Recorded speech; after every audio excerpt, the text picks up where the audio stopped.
कीर्ती मुखे जर गायो हरी पाठ कीर्ती मुखे जर हरी पाठ कीर्ती मुखे जरी गाय हरी पाठ कीर्ती मुखे जरी गाय हरी पाठ कीर्ती मुखे जर गाय हरी पाठ कीर्ती मुखे जर हरी पाठ कीर्ती मुखे जरी गाय हरी पाठ कीर्ती मुखे जरी गाय पवित्रची होय देह त्याचा पवित्रची होय देह त्याचा पवित्रची होय देह त्याचा पवित्रची होय देह त्याचा हरी मुखे म्हणा हरी मुखे म्हणा हरी मुखे म्हणा हरी मुखे म्हणा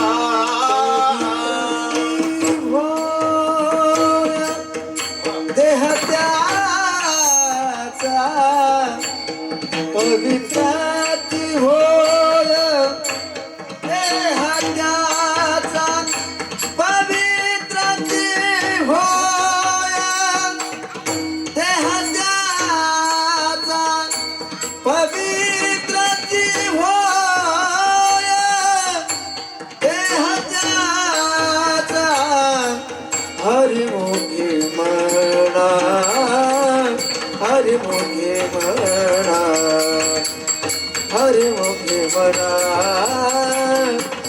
हरी मुखे म्हणा पुण्याची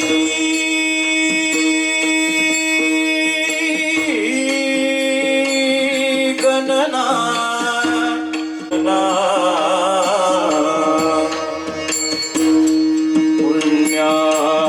पुण्याची गणना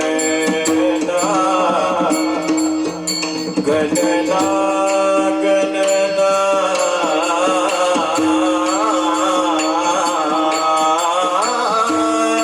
गणना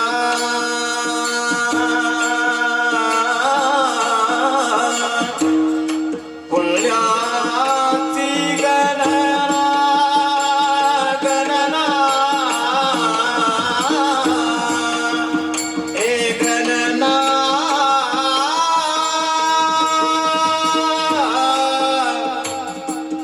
गणना गणना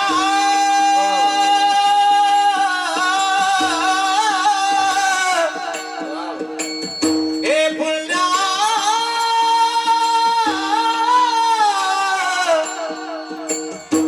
पुण्याची गणना गणना जय हो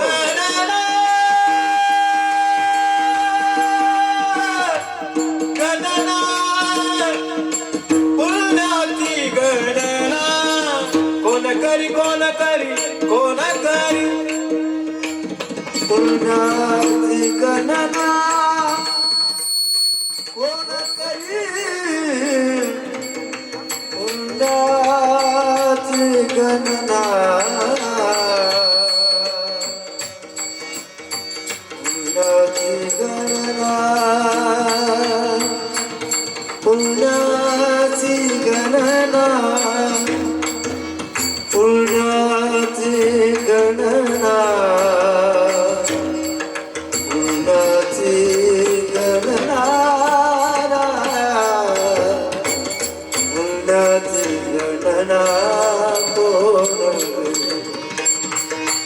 पुण्याची गणना पुण्याची गणना कोण करी पुण्याची पुण्याची गणना पुण्याची गणना पुण्याची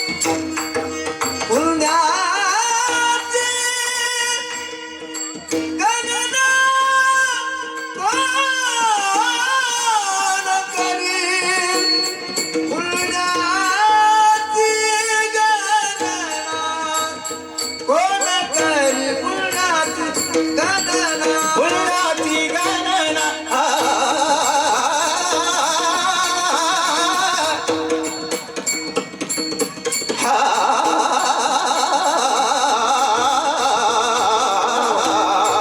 पुण्याची गणना गणना पुण्याची गणना कोण करी पुण्याची गणना कोण करी हरी मुखे मना हरी मुखे मना हरी मुखे मना हरी मुखे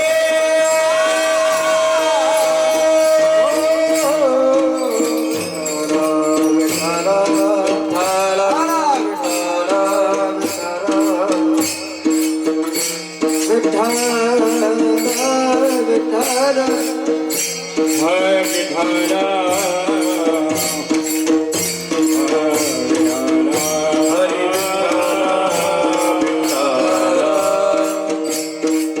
टाळी वाजवा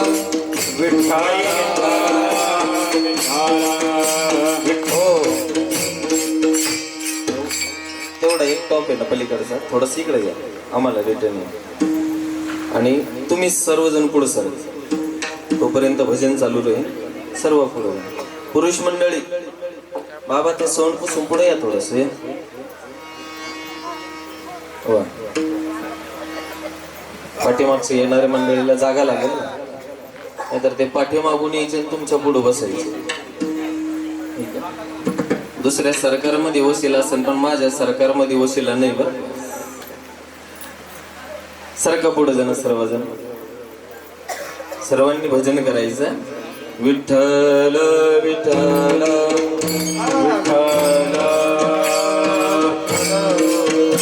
विठ्ठल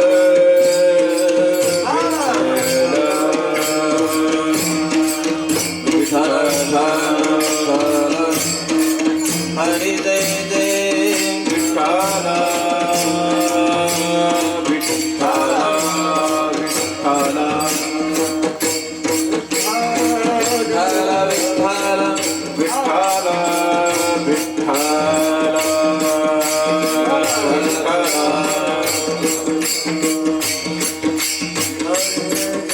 विठ्ठल विठ्ठल विठ्ठल विठ्ठल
विठ्ठल विठ्ठल विठ्ठल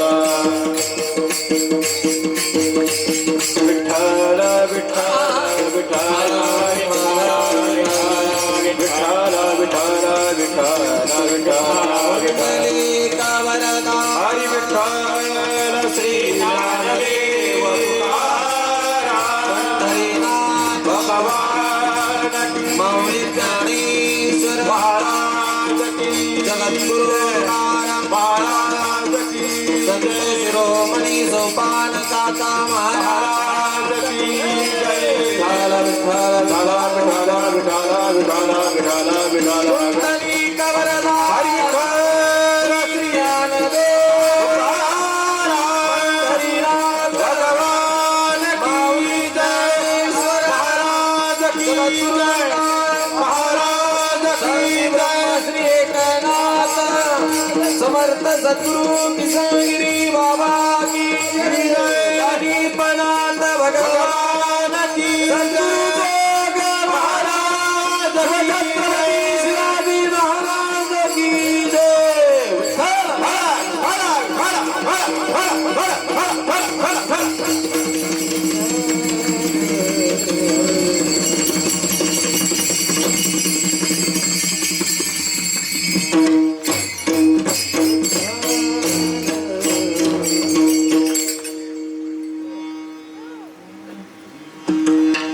हरि पाठ कीर्ती मुखे जरी गाय थोडी पुढीची ना ट्रबल वाढवा थोडंसं.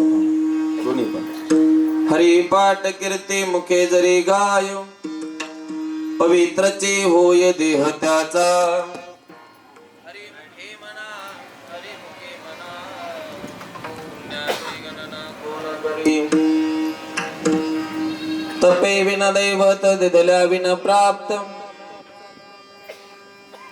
हरिपाठ कीर्ती मुखे जरी गाय पवित्रचे होय देह त्याचा हरिमुखे हरिमुखे म्हणा पुण्याची गणना कोण करी तपाचे सामर्थ्य तपिनला अनूप चिरंजीव कल्प वैकुंठी नांदे हरिमुखे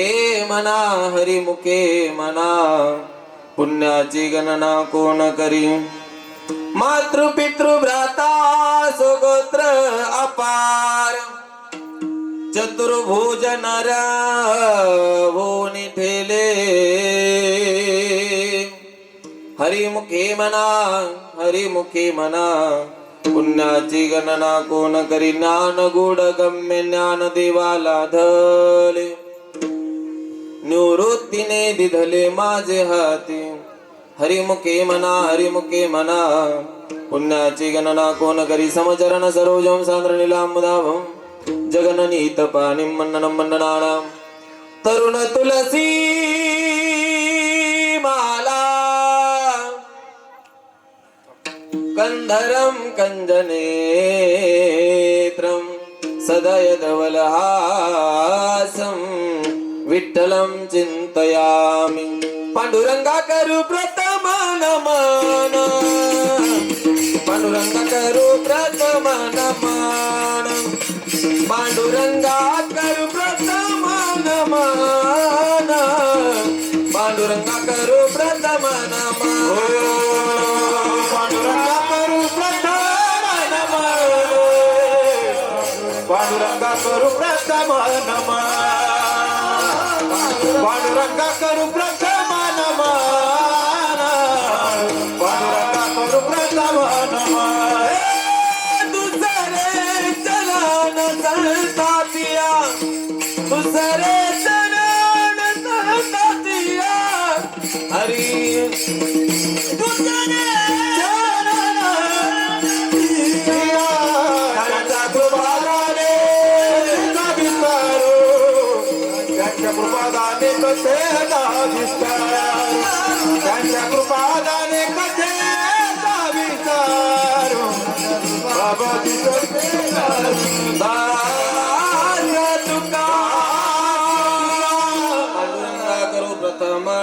दुसरे चरण संतांची त्यांच्या कृपादाने कथेचा विस्तारू बाबाजी सद्गुरुदास तुका अलंकापुरी रम्य सिंहासनस्थम्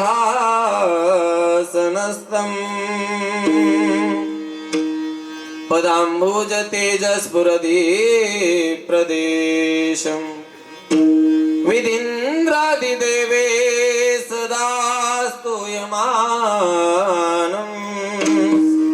समाधिस्थमूर्तिं भजे ज्ञानदेवम् ओम नमो ज्ञानेश्वरा करुणाकरा दयाळा तुमचा अनुग्रह लाधलो पावन झालो जराजरी मनोजवं मारुततुल्य वेगं जितेन्द्रियं बुद्धिमतां वरिष्ठं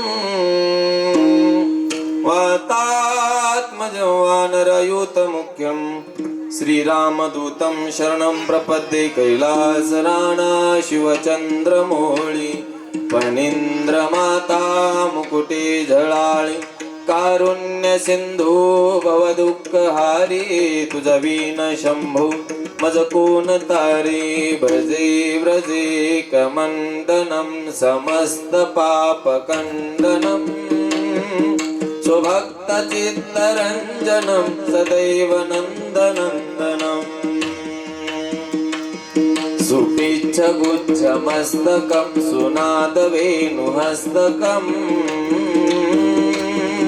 आनन्दरङ्गसागरं नमामि कृष्णनागरं नमामि कृष्णनागरं नमामि कृष्णनागरं जयांचे केले स्मरण होय सकाळ विद्येचे अधिकरण तेचे बंधू श्रीचरण थोडासा विको याच्यामध्ये ठेवा श्री गुरूंचे पाय जय हृदय गिवसोनी ठाय तै एवढे भाग्य होय उन्मेषासे हरी भावाचे अवतरण अवतरविती निज कोण हाताचडे संपूर्ण तत्वबोध श्री गुरूंचे पाय जय हृदय गिवसोनी ठाय तै एवढे भाग्य होय उन्मेषासी ते नमस्कारुनी आता सेवे लागी सेवक झालो झालो सेवे लागी सेवक झालो झालो सेवेलागी सेवक झालो सेवेलागी सेवक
सेवे लागे सेवक झालो तुमचा लागलो निज चरणा अहो स्वामी तुकया देवा यावरी न करावा भीरू हरे पाठ कीर्ती मुखे जरी गाय हरी पाठ कीर्ती मुखे जरी गाय पवित्रची होय देह त्यांचा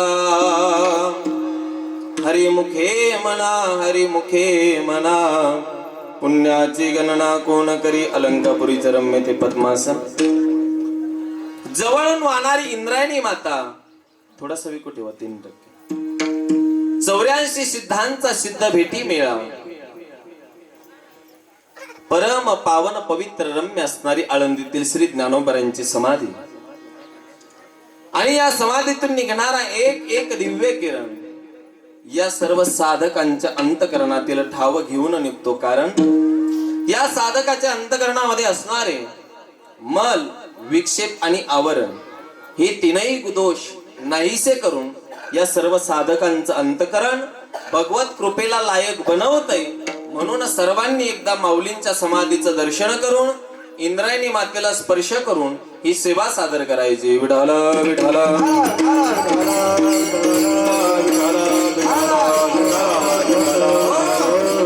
प्रस्तुतस्थळी प्राप्त प्रसंग भगवंताच्या सेवेकरिता ग्रामदेवत हनुमंतरायांच्या सेवेकरिता आपल्या समोर सादर केलेला गायलेला अभंग वैराग्याचे महामेरू समाजाचे क्रांतिकारक याचे व सर्व प्राणी मात्राला सुखाचा मार्ग दाखवणारे नवे तर स्वतःच्या संसाराची राख रांगोळी करून 7 समुद्राच्या पलीकडं या विश्वाचं कल्याण व्हावं सगळ्याचे संसार सुखाचे व्हावे अशी विश्व प्रार्थना ज्यांनी केली ते अनाथाचे माय योग्यांची माऊली साधकाचे मायबाप श्रीमंत संत कैवल्य साम्राज्य चक्रवर्ती माझे माऊली ज्ञानोबाराया यांचा हरिपाठ या ग्रंथातील सर्वांच्या परिचयाचा गोड अभंग 8 चरणाचा अभंग नसून 4 चरणाचा अभंग तुमच्या समोर सादर केलेला आहे. विठाला विठाला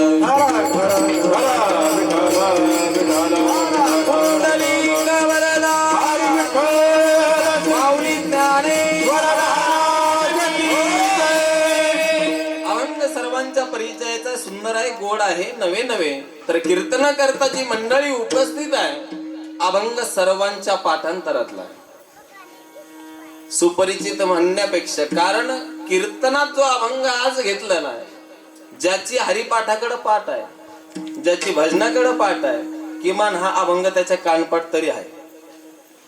सर्वांच्या परिचयाचा अभंग आहे. बघा तुम्ही इथं सर्वांच्या परिचयाचा अभंग आहे बरं का. गायक वादक मंडळीच्या पाठ आहेच यात काही नवल नाही. टाळकरी आमचे छोटे छोटे बालगोपाल मंडळी आहे त्यांचाही अभंग काय आहे अभंग पाठ आहे का पाठ आहे हा अभंग त्यांच्या सुद्धा पाठ आहे. पेटी मास्तर पाठ आहे. पखवादे पाठ आहे. तुमच्या आशीर्वादाने माझ्या सुद्धा पाठ आहे. लाईट गेल्यावर जमलिंग झाली आणि हरिपाठात होतीच ती पण ते तुम्हाला कळलं नाही याची मला गॅरंटी पण मी प्रामाणिक आहे. आपली चुकी झाली कबूल करावी विक्षेप झाल्यावर होत राहतं मागं पुढं. तुमच्या आशीर्वादाने माझ्याही सर्वांच्या पाठ आहे. विशेष म्हणजे सिस्टीम ऑपरेटिंग करणारे दादा त्यांच्या सुद्धा अभंग कसा आहे योग कानपाठ हरिमुखेचा आहे ना कानपाठ आहे. सर्वांच्या परिचयाचे आमचे शूटिंग करणारे दादा त्यांच्या सुद्धा अभंग दैवयोगाने कानपाठ का होईना आहे. सर्वांच्या परिचयाचा अभंग आहे. माऊली ज्ञानोबाराय सांगतात ऐका अभंगाचा सरळ भावार्थ थोडक्यात सांगतोय लक्षपूर्वक ऐका. कारण अशी गोष्ट आहे पुस्तक ज्या वेळेला आपण डेपो मध्ये घेण्याकरता जातो त्यावेळेला पूर्ण पुस्तक आपल्याला तिथं वाचता येत नाही. एवढ्या वेळ आपल्याकडे शिल्लक नाही. तो मालक एवढ्या वेळ उभा राहू देणार सुद्धा नाही. म्हणून आपल्याला पुस्तक घेत असताना ग्रंथ घेत असताना त्याची प्रस्तावना वाचण्याकरता 2 मिनिटं लागतात. तसं प्रस्तावना वाचली की पुस्तकामध्ये काय गांभीर्य आहे काय सिद्धांत आहे काय तात्पर्य मांडलेले हे त्या प्रस्तावनेत कळत राहतं. तसं कीर्तनाची प्रस्तावना कीर्तन कळण्याकरिता कीर्तनाचा भावार्थ हा फार महत्वाचा आहे. नाहीतर काय होतं संदीप महाराज कीर्तनाकरता रोज आमचा अनुभव आहे कीर्तनाकरता गेलो आम्ही अभंगाचा भावार्थ सांगतो पण लोकांचं लक्ष भावार्थाकडे राहत नाही अर्थाकडे राहतं पण अर्थाची लिंक भावार्थाशिवाय कळत नाही. म्हणून कीर्तन झालं की उष्णता मागवला उष्ण चुनार लावत लावत आमची टिंगल टवळकी होते. त्याच्यामुळे माझं तुम्हाला प्रामाणिक मत आहे की 2 मिनिटं माझ्याकडे लक्ष द्या. ज्ञानोबारायांचा अभंग आहे हरिपाठ या ग्रंथातील अभंग आहे सर्वांच्या परिचयाचा आहे. ज्ञानोबाराय सांगतात बघा हरिपाठ कीर्ती मुखे जरी गाय ज्ञानोबाराय सांगतात हा देह पवित्र होण्याकरिता तुम्हाला हरिपाठ या ग्रंथाचे श्रवण करावं लागेल. हरिपाठ या ग्रंथाची कीर्ती तुम्हाला गावी लागेल. हरिपाठ ग्रंथ तुमच्या आमच्या उद्धारासाठी ज्ञानोबारांनी लिहिलेला आहे.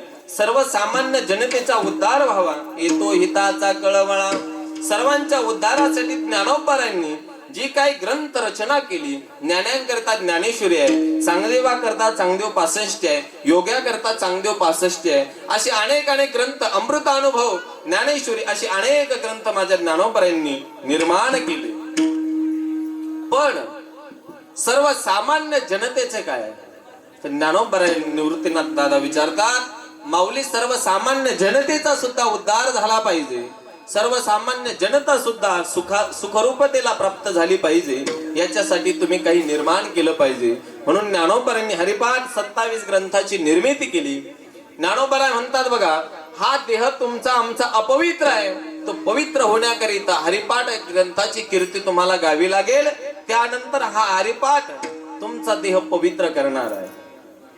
काय गोष्ट आहे बघा, माझ्याकडे लक्ष देताय ना तुम्ही, ऐकताय ना का झोपले?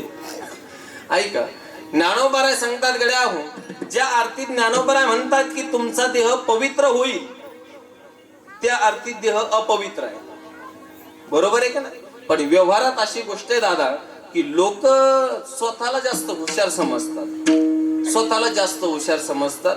माझा तुम्हाला प्रश्न आहे, सर्व गावकरी मंडळीला, पाहुणे मंडळीला विनंती आहे, ज्ञानोबाराय जसं अपवित्र म्हणतात म्हणजे पवित्र होण्याचा मार्ग सांगतायत, निश्चित हा देह अपवित्र आहे, पण लोक हुशार असे समजतात. तुम्हाला मी प्रश्न विचारतो, बाबा तुम्ही कुठले? इथलेच? घरदार आहे तुम्हाला? आहे का? कुठं आहे? इथंच आहे. कोणतं? पलीकडे गावा. लग्न झालं का? म्हणजे हसू नका, विचारू राहिलो मी त्यांना. लग्न झालं? मला वाटतं तुमच्या चेहऱ्यावरून झालं, कारण आम्हाला संसारिक माणसं लवकर लक्षात येतात बरं का. मुलं बाळ आहे का नाही? मोठ्या बोला ना. ते आमच्या पार्टीचे बुक्केवाले म्हणून त्यांना विचारू राहिलो बरं. तुमचं झालं का बाबा लग्न? पेटी मस्त. किती मुलं आहे तुम्हाला? आत्ताच झालं? अरे नवीन माणसाला विचारलं चांगलं मग. कधी यंदा? वा वा छान. लग्नात मग भांडे कोंडे आले असते?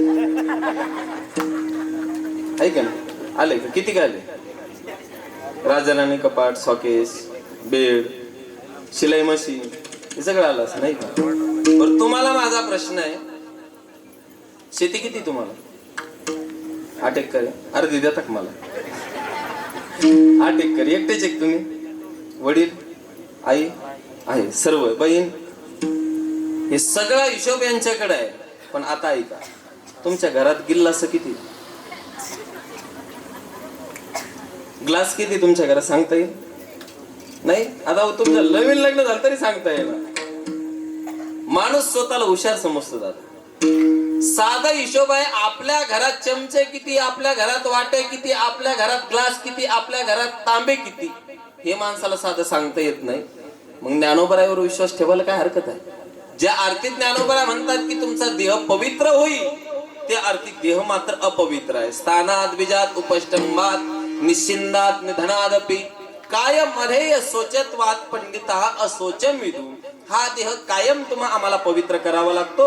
म्हणून सकाळी उठल्याबरोबर प्रातस्विधी करावा लागतो, गंधलेपण करावं लागतं, स्नानादी कर्म करावे लागतात, देवपूजा करावी लागते, तुळशी वंदना करावी लागतात. याचा अर्थ देह अपवित्र आहे. म्हणून ज्ञानोबाराय तुम्हा आम्हाला देह पवित्र होण्याचं माध्यम या अभंगातून सांगतात. पण कसा पवित्र होईल त्याचं कारण आहे. हरिमुखे म्हणा पुण्याची गणना कोण करी. जर तुम्ही हरिपाठाचं चिंतन केलं, हरिपाठाचं नामस्मरण केलं तर फायदा काय?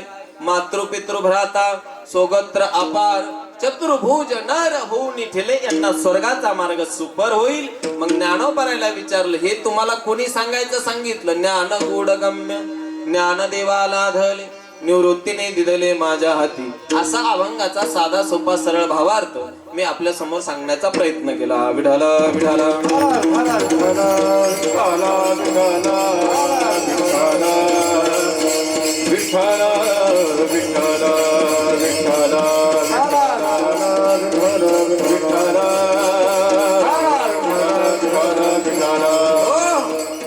सेवेला सुरुवात करण्यापूर्वी अल्पसा पर्याय देणं माझं आद्य कर्तव्य ठरेल. आपल्या सर्वांना ज्ञातच आहे किम निमित्ताने आपण सर्व भाविक भक्त मंडळी उपस्थित आहोत. गण गोत्र मित्र परिवार आपतेष्ट पाहुणे रावळे मंडळी या ठिकाणी उपस्थित आहेत. कैलासवासी श्रीमती जाईबाई महादेव पाटील फडतरे आजींच्या प्रथम पुण्यस्मरणाच्या निमित्ताने आपण या ठिकाणी सर्व मंडळी उपस्थित आहात. आजींना आज आपल्यातून जाऊन 1 वर्ष पूर्ण होत आहे. त्यांच्या पश्चात हे सर्व कार्य करणारे त्यांचे मुलगा श्री हरिभक्तीपरायण लक्ष्मण भाऊ महादेव पाटील फडतरे दादांच्या पश्चात हा सर्व कार्यक्रम या ठिकाणी आपण उपस्थित मंडळी आहोत. थोडस विको ठेवा, 3% ठेवायचं बोलायचं. आपल्या आईंच्या ऋणातून मुक्त होण्याकरिता हा शेवटचा विधी आपल्या हिंदू धर्म संस्कृतीने आम्हाला सांगितलेला आहे. जे काही 16 संस्कार आपल्यावरती आपल्या आई वडिलांनी दिलेले असते त्यातील हा एक संस्कार आहे. अर्थात हा शेवटचा संस्कार आई वडिलांच्या ऋणातून मुक्त होण्याकरिता यानंतर आपण करू अगर न करू याची शाश्वती मात्र सांगता येत नाही, पण शेवटचा विधी हा मात्र आपल्याकडून एक संस्कार केला जातोय. म्हणून लक्ष्मण दादांच्या माध्यमातून आपल्या आईंचं पुण्यस्मरण सोहळा अतिशय भव्य दिव्य स्वरूपामध्ये या ठिकाणी पार पडतो आहे. सेवेकरिता उपस्थित महाराष्ट्रातील नामांकित गायनाचार्य मृदंगाचार्य महाराज मंडळी या ठिकाणी उपस्थित आहेत. त्यामध्ये आमचे बंधुराज हरिभक्तीपरायण महाराष्ट्रातील सुप्रसिद्ध कीर्तनकार गायनाचार्य संदीपजी महाराज खरात आहे. हरिभक्तीपरायण सारंग महाराज पडघण आहेत. हरिभक्तीपरायण पांडुरंगजी महाराज काळे आहे. सर्वांचे चरणी दंडवत प्रणाम. मृदंगावरती ज्यांचा गोड हात आहे आमचे जिवलग बंधुराज हरिभक्तीपरायण पांडुरंगजी महाराज आहेत. हरिभक्तीपरायण गोविंद महाराज आहे. दोघांच्या चरणी दंडवत प्रणाम. आणि ज्यांच्या माध्यमातून आपल्या समोर या ठिकाणी उभा राहण्याचा मला योग आला. खऱ्या अर्थाने मी या भागात मी जेजुरीला वगैरे त्या भागात भरपूर वेळेस आलो. स्नेहाताई भोसलेच्या माहेराला वगैरे तिकडे भरपूर वेळेला आलो, परंतु या भागात आलो नव्हतो. म्हणून ज्यांच्या माध्यमातून मला ही सेवा मिळाली, दादांचे बंधू श्री नागेश दादा फडतरे, नागेश दादांनी मला फोन केला. सांगितलं म्हणे महाराज मला सेवा द्यायची, तुमचे कीर्तन घ्यायचे, सेवा घ्यायची आहे. म्हटलं ठीक आहे. खऱ्या अर्थाने आजची सेवा मला आमच्या गावा शेजारी होती. सकाळीची संध्याकाळची आता शिल्लोड पशी 400 किलोमीटर जायचं आहे. पण त्यांनी सांगितलं तुम्हाला ही सेवा घ्यावी लागेल. कोणीतरी महाराज या ठिकाणी येणार होते, पण त्यांची तब्येत नसल्यामुळं मला ही सेवा अचानक आली. विशेष म्हणजे लांबची आहे. मला कटाळ वाटला होता घेण्याकरिता, पण म्हटलं या पट्ट्यात आपण गेलो नाही. म्हणून खऱ्या अर्थाने आपल्या सर्व माता पित्यांचा, वडीलधारे मंडळींचा, महिला मंडळी, ज्ञानवृद्ध, तपवृद्ध, वयोवृद्ध सर्वांच्या दर्शनाचा योग या ठिकाणी. आणि रात्रभर आम्ही प्रवास केला. रात्री आम्ही लातूरवरून कीर्तन करून इथं आलो. सकाळी 4:30 वाजले. आता थोडासा आवाजाचा प्रॉब्लेम होईल बरं का. कुछ तुम समज लो, कुछ हम समजेंगे. फक्त शेवटला नका समजू तसं. या ठिकाणी सर्व मंडळी नागेश दादांच्या माध्यमातून या ठिकाणी उपस्थित आहेत आणि परिसरातील काही महाराज मंडळी उपस्थित आहेत.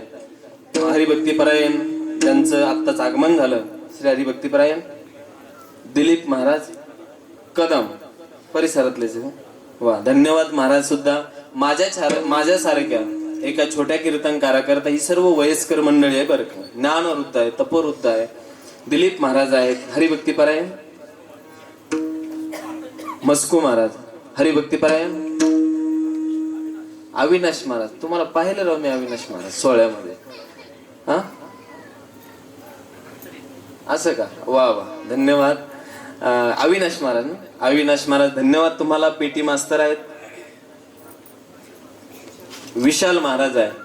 सर्व मंडळी बरं का, आता आपल्याकडे वेळ शिल्लक आहे, ज्ञात अज्ञात परिसरात नवीन आहे. आणि विशेष म्हणजे मला तुमच्या सर्वांचे नाव ज्यांनी लिहून दिले ते असणारे हरिभक्तीपरायण रवींद्र महाराज.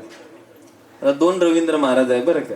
पण रवींद्र महाराज तुम्ही जरी मला ओळखीत नसले, तुम्ही मोठे माणसं आहे, पण मी तुम्हाला ओळखतो कारण संतोष महाराज सोळंकी आमचे जीवलग मित्र आहे, तुम्ही त्यांचे जीवलग मित्र आहे याची मला चांगली खात्री आहे. म्हणून रवींद्र महाराज सुद्धा या ठिकाणी उपस्थित आहेत आणि माझा आवाज आपल्यापर्यंत घेऊन येण्याचं काम जे करतायत आपल्या परिसराचा भूषण संशिष्ट मोले दादा नवनाथ भाऊ, नवनाथ संशिष्टम अतिशय गोड. एकदा त्यांच्याकरता जोरदार टाळी वाजवा, म्हणजे आता थोडा आवाज वाढ येतील माझा. लोक आम्हाला वटाचे पैसे देतात पण लोक त्यांना बोटाचे पैसे देतात. बोट हल्लं नाही पाहिजे बरं का. हा लय मोलाचं वाक्य, हे वाक्य सांगण्याकरता मी 2-2 हजार 4-4 हजार घेतो. मग अगदी नवनाथ भाऊ धन्यवाद. जमेल तेवढी सेवा, अतिशय डेकोरेशन सुंदर केलेलं आहे. आणि शूटिंग वाले दादा तुम्हालाही धन्यवाद. फक्त एवढं चॅनल वरती टाकत असताना थोडं कट कट कट कट करून टाका बरं का, नाहीतर माझ्या भोवती कटकट लावता. धन्यवाद तुम्हाला सुद्धा. सर्वच मंडळी उपस्थित आहेत, वडीलधारी मंडळी, महिला मंडळी. जास्त वेळ परिहारात न घालवता 1 तासामध्ये भगवंताचं नामचिंतन आपल्याला करायचं आहे. पण रात्री इथं आल्यानंतर एक बातमी कळाली की 4 दिवसापूर्वी ज्यांना या दुःखामध्ये, या फडतरे परिवारावरती आणखीन एक दुःखाचा डोंगर कोसळलेला आहे, त्या सौभाग्यवती रत्नाबाई दिनकर फडतरे यांना आज आपल्यातून जाऊन 4 दिवस पूर्ण होत आहेत. त्यांना सुद्धा एक आदरांजली म्हणून हे नामचिंतन या ठिकाणी आपण करतोय. आपण त्यांच्या दुःखामध्ये सर्वजण सहभागी आहोत. भगवंताच्या चरणी प्रार्थना करूया, त्यांनाही आपल्या चरणाजवळ स्थान मिळावं ही आमच्याकडून भावपूर्ण श्रद्धांजली. सेवेला सुरुवात. विठ्ठल विठ्ठल विठ्ठल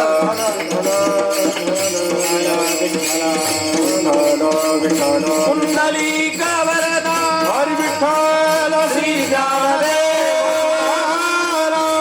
ज्ञानेश्वर हरिपाठ कीर्ती मुखे जरी गाय पवित्र जीव होय देह त्याचा. माऊली ज्ञानोबरांचा अभंग आहे. या अभंगाच्या द्वारे श्रीमंत संत जगद्गुरु तुकोबाराया ज्या ज्ञानोबरांचं वर्णन करतात, कधी कधी लेकुराचे हित वाहे माऊलीचे चित्त.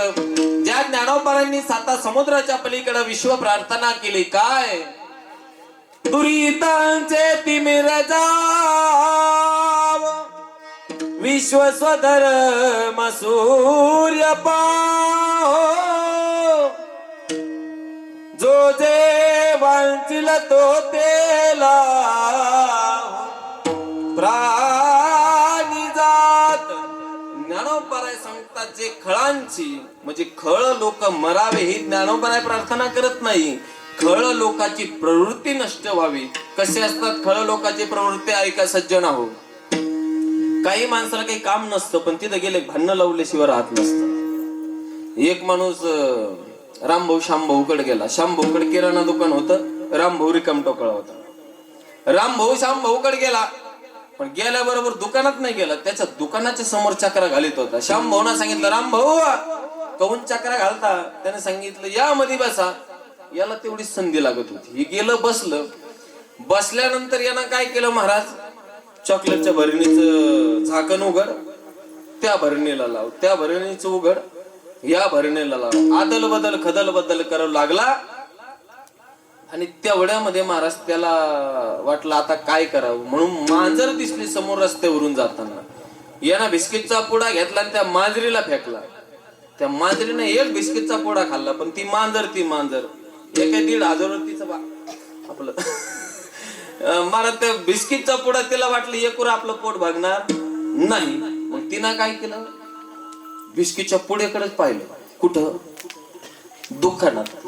याला तेच लागत होतं. आता मांजरीनं महाराज बिस्किटच्या पुड्या खाण्याकरता दुकानात आली, पण दुकानात सुद्धा मांजरीचा जवळचा मित्र राहतो. त्याचं नाव हा नाही माहित तुम्हाला? मित्र उंदीर मामा. उंदीर मामा राहतो महाराज. ते उंदीर मामा पाहिलं त्यानं बिस्किटचे पुढे खाता खाता, पण उंदीर होता भरणीच्या पलीकडं, मांजर होती भरणीच्या अलीकडं. मग मांजर काय पै चालत जाईन का? मांजरीनं महाराज नॉन स्टॉप 4था गेअर टाकला. जे झेप घेतली उंदीर हुकला भरणीच गटली. महाराज भरण्या लागल्या नाही, इकडे तिकडे पळाला. भरण्या तर लागल्याच पळाला, पण योगायोगानं महाराज याला काय लागत होतं, पण त्या भरण्या मांजर जशी भरणीला धडकली, भरण्या लागल्या पळाला आणि कुत्र होतं बाहेर दुकानाच्या बशल. जसं ती मांजर सटकली तशी त्या कुत्र्यावर कुत्र गरबडलं ना. कुत्र गरबडलं तसं कुत्र लागलं भोकाला. पण हिच्या दुकानदाराच्या मंडळीनं ऐकलं, म्हणे अहो काय करता म्हणे, शेजारचं कुत्रा आलं ना आपल्या कुत्र्याला मारू लागलं, काय पाहता म्हणे. पण यांना पाहिलं नव्हतं शांभवना की आपल्या कुत्र्याला कुत्र्यानं मारलं का मांजरीनं झेप घेतली. म्हणून यानं टिपरू घेतलं आणि शेजारच्या कुत्र्याला मारायला लागलं. महाराज पाहता पाहता तिनं सांगितलं तुम्ही आमच्या कुत्र्याला काऊन मारता, यांनी सांगितलं तुमच्या कुत्र्याला काऊन मारता. लागलं ना महाराज शांभूचे शेजारच्या भांडणं. कोण पाहत होत, ही रामभाऊ पाहत होता. हे रिकाम टोकळे काम राहतात, हे बिना कामाचे लोकले भांडण लावून देण्याचं काम करत राहतात. पण ऐका, माझ्या ज्ञानोबांनी सांगितलंय, जे खळांची व्यंकटी सांडो, हे भांडण लावणारे लोक जे आहेत ते नष्ट न व्हावे, पण यांची खळ वृत्ती नष्ट व्हावी ही ज्ञानोबांची प्रार्थना आहे. त्या ज्ञानोबांचा 4 चरणाचा भंग आपल्या समोर सादर केलेला आहे. ऐका गड्या आहोत, भगवंताने दुर्लभ असला मनुष्य जन्म तुम्हा आमच्या जीवनामध्ये प्राप्त केलेला आहे. वर्ष श्राद्धाच्या पुण्यतिथीच्या निमित्ताने आपण सर्वजण या ठिकाणी उपस्थित आहोत. वर्ष श्राद्ध पुण्य स्मरण का करावं, तर आपल्या हिंदू धर्म संस्कृतीने काही नियम तुम्हा आम्हाला घालून दिलेले आहेत. ज्या वेळेला मनुष्य मरतो त्यावेळेला पहिला विधी केला जातो कोणता, आजी बाई झोपल्या का, कोणता विधी केला जातो पहिला. तुम्ही बोलत नाही का, मुख्य एक सगळे बोला बोला. पहिला विधी कोणता केला जातो, इकडे माणसं मरत नाही का. पहिला विधी कोणता केला जातो, तुम्ही बोलत जा मला बोललेलं चालतं बरं का, फक्त मला बोलू नका. पहिला विधी केला जातो अंत्यसंस्कार. दुसरा विधी केला जातो कोणता, रक्षा विसर्जन केलं जातो. वा धन्यवाद. काही भागात रक्षा सावडायची म्हणतात. सावडायची म्हणजे फेकून देणे महाराज, पण सावडणे म्हणजे गोळा करणे, एकत्रित करणे हा मूळ शब्द आहे, पण अपभ्रंश केला आपल्या समाजाने, चला असू द्या. तिसरा विधी केला जातो तो कोणता, दशक्रिया विधी केला जातो. तसं गरुड पुराण सांगतं की शास्त्राच्या नियमाने आपण जर कधी या सातारा भागात जर गेला, सांगली सातारा कराड भागात, तर तिथं रोज आजही एक पिंडदान देतात. 10व्या दिवशी 10 पिंडदान देतात. पण आपल्या या भागामध्ये दशक्रिया विधीच्या दिवशी 10 पिंडदान दिल्या जातात. त्यानंतरचा विधी आहे 13वा, गोड जेवण असेल, 6 मास असेल. हे सर्व कार्यक्रम तुमच्या आमच्या हिंदू धर्म संस्कृतीने आपल्याला लाभलेले आहे. पण काही लोकांना आज वेळ राहिला नाही. ते म्हणतात महाराज आम्ही आळंदीला राहतोय की ज्ञानोबा. काही लोक म्हणतात महाराज आम्हाला वेळ नाही. रक्षा सावरायला आले का त्याच वेळेला देव बाप्पाला सांगून ठेवतात की आजच आम्हाला दशक्रिया विधी करायचा. अरे ज्या आई बापाने तुम्हाला आम्हाला जन्म दिलाय, त्या आई बापाने, त्या आईने 9 महिने 9 दिवस तुम्हाला आम्हाला पोटात वागवलं रे. तिला विचारा त्या प्रस्तुतच्या ज्या वेदना काय आहे, आणि त्या आई बापा करता आज काही लोक 10 दिवस सुद्धा वेळ काढत नाही. हे त्याचं दुर्दैव आहे. विठाला विठाला.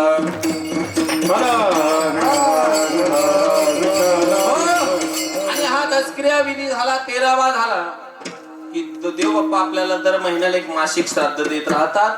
आणि ते मासिक श्राद्ध घालता घालता पुण्य स्मरणापर्यंत आपण येतो, वर्ष श्राद्धापर्यंत येतो. वर्ष श्राद्ध का करावं, जे वर्ष श्राद्ध श्रद्धेनं केलं जातं त्याला वर्ष श्राद्ध खऱ्या अर्थाने म्हणतात. तिथीनुसार जे केलं जातं त्याला पुण्यतिथी म्हणतात. आणि जिवंत दिवस धरून जे केलं जातं त्याला वर्ष श्राद्ध म्हणतात. खऱ्या अर्थाने हे जर कर्म आपण नाही केलं तर काही दोष लागतो का, लागतो महाराज. काही लोक म्हणतात घरात पैसा राहत नाही, काही लोक म्हणतात खिशात पैसा राहत नाही, घरात कलह आहे, भांडण आहे. याचं कारण आहे भगवान श्रीकृष्ण परमात्मा गीतेमध्ये वर्णन करतात, पतंती पितरो एषा लुप्तो पिंडो दत्त क्रिया दोषे रे ते कुलज्ञान वर्ण संकर कारकैही. वर्ण संकर आपल्यावरती येतात का तर पतंती पितरो हे शाम. पितरांचं जर आपण श्राद्ध कर्म जर नाही केलं तर संकट येण्याकरता सुरुवात होतात.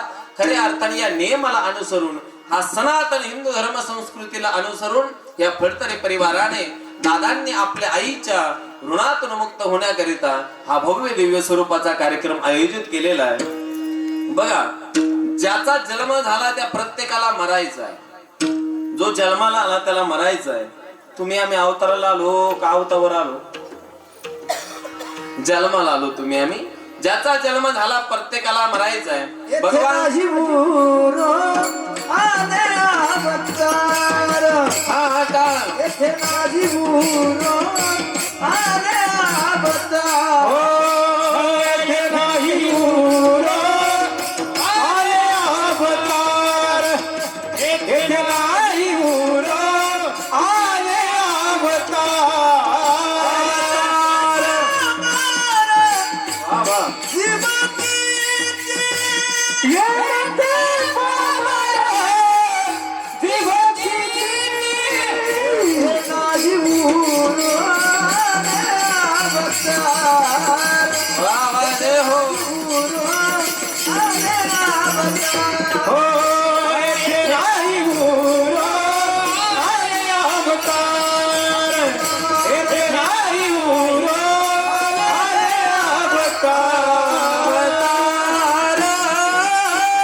इथे नाही बरो आले अवतार. माग संपली होती उत्तर. येरते पामर जीव किती. वा, अतिशय गोड प्रमाण दिलं. प्रत्येकाला मरायचं आहे.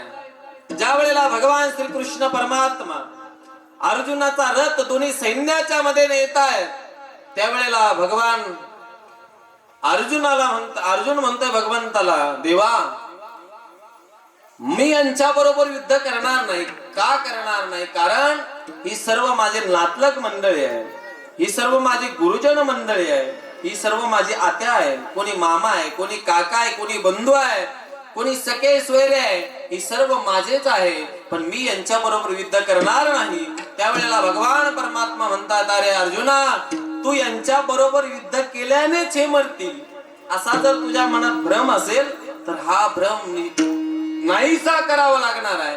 कारण जो जन्माला आला त्याला प्रत्येकाला मरायचा आहे. मौत से किसी की क्या रिश्तेदारी है, मौत से किसी की क्या रिश्तेदारी है, आज मेरी तो कल तेरी बारी निश्चित आहे. म्हणून प्रत्येकाला मरायचं आहे. जो मरणार जन्माला आला तो मरणार आहे. अरे अर्जुना, तू युद्ध केल्यानेच हे मरतील असा जर तुझ्या मनात भ्रम असेल तर युद्ध नाही केलं तरी चालेल, पण तुला युद्ध मात्र करावं लागेल. जर तुला तुझी संपत्ती मिळवायची असेल, तुझं ऐश्वर्य मिळवायचं असेल तर यांच्या बरोबर युद्ध करावं लागेल. अर्जुन बोलतोय, देवा, अर्जुन शोक करू लागलेला आहे, भगवान मी युद्ध करू शकत नाही. का? ऐका, गुरुन हत्वा हि महानुभावान श्रेयो भक्तुं वैक्षमपि हलोके हत्वार्थ कामास्तु गुरुनि हैव गुंजीय भोगांडुदिर प्रतीकदा. हे माझे गुरुजन आहे, नातलग मंडळ आहे, युद्ध करणार नाही देवा.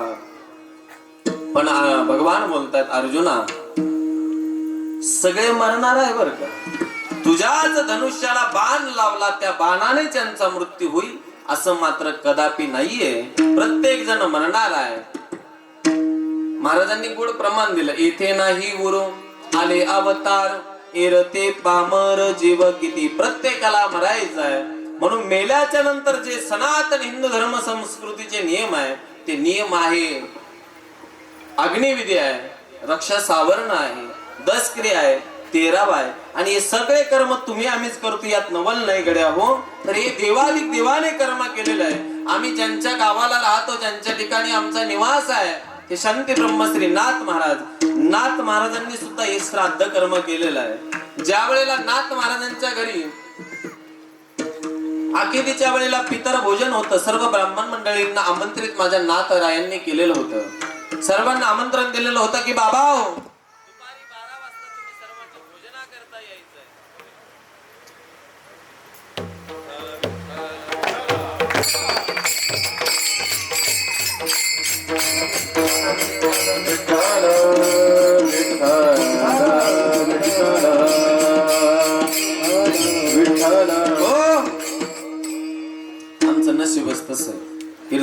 का कुठं येताना लाईटच जाते. मग पायाला लागले ते एक तर पाऊस येतो नाही तर लाईट जाते. एका ठिकाणी असं कीर्तन जोमात आलं, कीर्तन रंगात आलं आणि महाराज गेले भुसकून लाईट.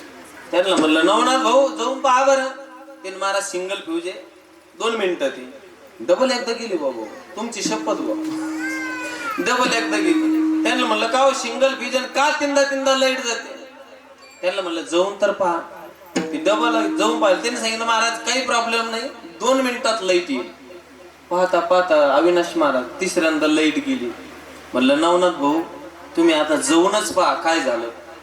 महाराज त्याने सांगितलं महाराज डीपीच जळली, फ्यूजच नाही गेला म्हणे. आता म्हणजे आमचं प्रारब्ध आहे, आमचं नशीब आहे, आम्हाला माहिती काय आमचं. पण काही काही लोक आम्हाला म्हणतात महाराज तुमचे पाय लागू द्या, पाय घराला लागू द्या, आमचं झोपडीची माडी होईल. अहो ते गेवराई तालुक्यात एक गावाचं नाव आहे, त्यांचं नाव नाही सांगितलं तुम्ही, नाही तर तिथं जाऊन काढील होण्या तर माझ्या नावाचं. ते बाबांनी सांगितलं महाराज पाय लागू द्या, पाय लागू द्या. माझा चेहरा पांढरा, तसे पाय सुद्धा. कोण म्हणलं पांढरे. ते म्हणे बाबा तुमचे पाय लागू द्या. गेलो मी घरी. मला माहिती होतं माझे पाय, मी काही लई वेळेस टाळवत असतो शक्यतो कोणाच्या घरी जाणं. पण त्यांनी आग्रह धरला, गेलो. दुसऱ्या वर्षी तो बाबा ऊस तोडीला भेटला मला. म्हणलं ओ जय हरी. ते म्हणे तू जय हरी जर घातला तर पाय म्हणे आता वय पुढं. ते तो यामुळे तर मला ऊस तोडी द्यावं लागलं म्हणे. तर आमचा पाय गुण आहे बरं. ज्ञानोबरांचे जर तुम्ही जर आमचे पाय धरण्यापेक्षा ज्ञानोबरात तुकोबरायचे पाय धरा. काय असतं कधीतरी आम्ही मानव आहे, एखाद्या वेळेला चुकी निश्चित होऊ शकते. विनोदाचा सोडू द्या सज्जन हो. नाथरायांनी सुद्धा हे श्राद्ध कर्म केलेलं आहे. ज्या वेळेला ब्राह्मणांना भोजन दिलंय सज्जन हो, दुपारी 12 वाजता भोजना करता यायचंय. ब्राह्मण मंडळी 12 वाजता भोजना करता आले. पण येत असताना महाराज त्यांनी सांगितलं की आपल्या अगोदर कोणीतरी इथं जेवलेलं आहे. काय झालं, नाथरायांनी एक सोहळ्यामध्ये स्वयंपाक केला होता ब्राह्मण मंडळी करता, आणि काही समाजाकरिता एक वेगळा स्वयंपाक नाथरायांनी केलेला होता.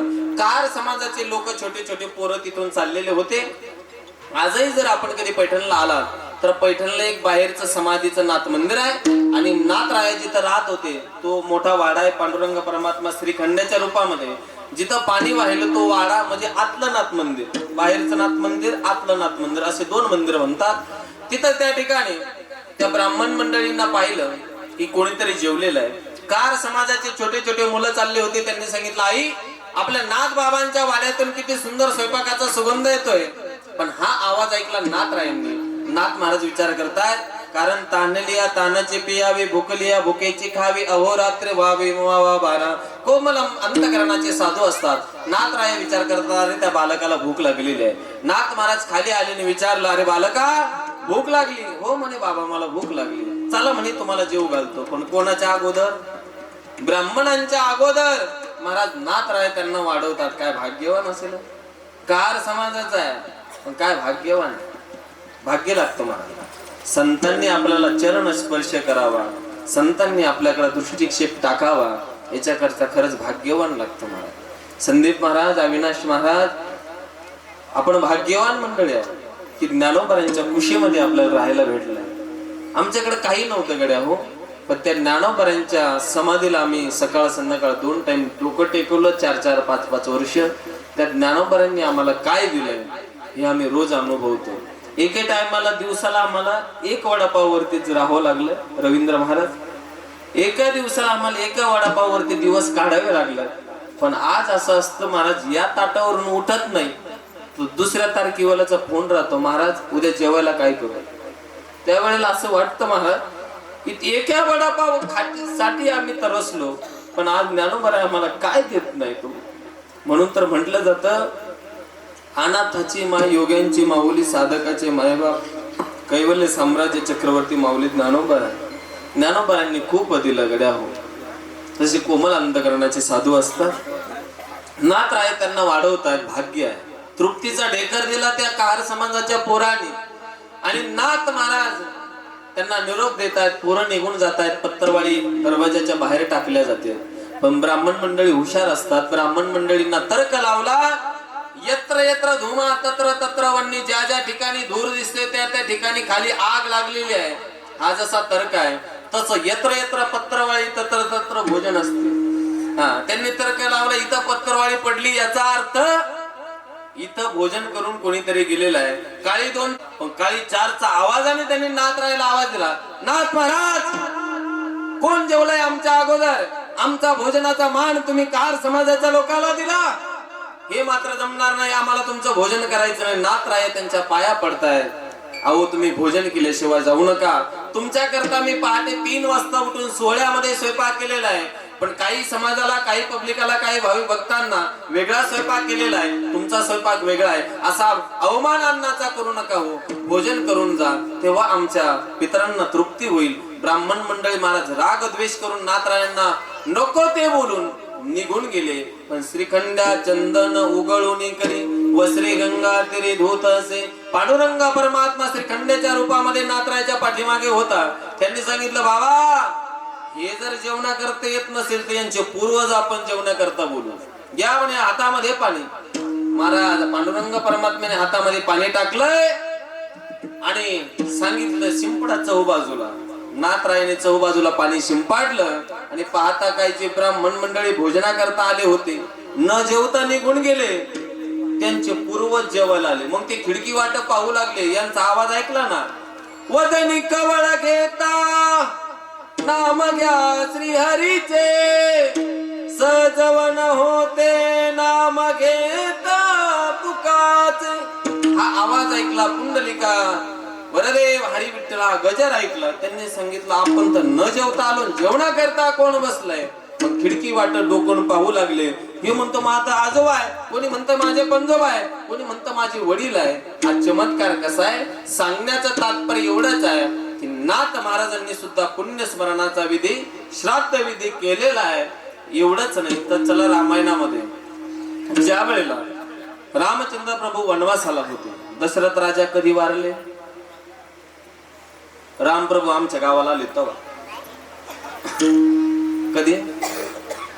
वनवासाला होते. आणि मी बोललो ते खरंच आहे, राम प्रभूला वनवास आमच्या गावापासूनच चालू झाला. तुम्ही जर कधी आलात आमच्या नेवासी नगरीकडे तर हनुमंत राम प्रभूला जेव्हा संकट पडलं की लक्ष्मणा धाव हा जो आवाज आला, तिथं संकटेश्वर महादेवाचं मंदिर आहे आणि लक्ष्मणा धाव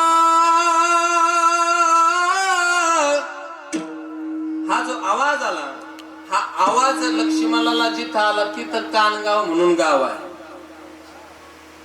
कानावर आवाज पडला तिथं कानगाव आहे. जिथं राम प्रभूवर संकट पडलं तिथं संकटेश्वर महादेवाचं मंदिर आहे. मागच्या महिन्यामध्ये आमची जिथं शिव महापुराण कथा झाली श्रीरामपूर तालुक्यात आहे, नेवाशापासून जवळ ते गाव आहे. आणि राम प्रभूने जेव्हा मारीच मामाला बाण मारला, तो बाण मारीच मामाच्या मस्तकावर अर्थात मानेवर लावला. जिथं मारीच मामाचं देह पडला त्याला काया म्हणतो आपण. ती जिथं पडली तिथं आजही काय गाव म्हणून गाव आहे. तिथंही महादेवाचं प्रचलित पुरातन मंदिर आहे. आणि जिथं त्याचं मस्तक पडलं, टोक पडलं, तिथं टोक आहे. इकडून काय गाव आहे आणि इकडून टोक आहे. त्याला प्रवरेचा संगम म्हणतात, गोदावरीचा संगम म्हणतात. म्हणून तिथं ते संकट पडलं रामचंद्र प्रभूला. आणि राम प्रभू वनवास तिथून चालू झाला खऱ्या अर्थाने सीता मातेचा शोध घेता घेता. आणि ज्या वेळेला आपले पिताश्री वारले ही जी बातमी कळाली, त्यावेळेला रामचंद्र प्रभू 10 दिवस सोहळ्यामध्ये राहिले. आणि गोदावरीच्या पात्रामध्ये एक अंगोली नावाचं फळ आहे. ते अंगोली नावाचं फळ गोदावरीच्या पात्रामध्ये दान देऊन 10 दिवसाचे पिंडदान करून भूदेवतेला आचमन करून रामचंद्र प्रभूने आपल्या वडिलांचं पुण्यस्मरण केलं, अर्थात 10 क्रिया विधी केला, असं म्हणायला काही हरकत नाही. मग आपले देवाधिक देवाने हे जर कर्म केले तर तुम्हा आम्हाला करायला काय हरकत आहे? म्हणून या नियमाला अनुसरून हा पुण्यस्मरणाचा सोहळा या ठिकाणी दादांनी आपल्या आईच्या ऋणातून मुक्त होण्याकरता आयोजित केलेला आहे. विठ्ठल विठ्ठल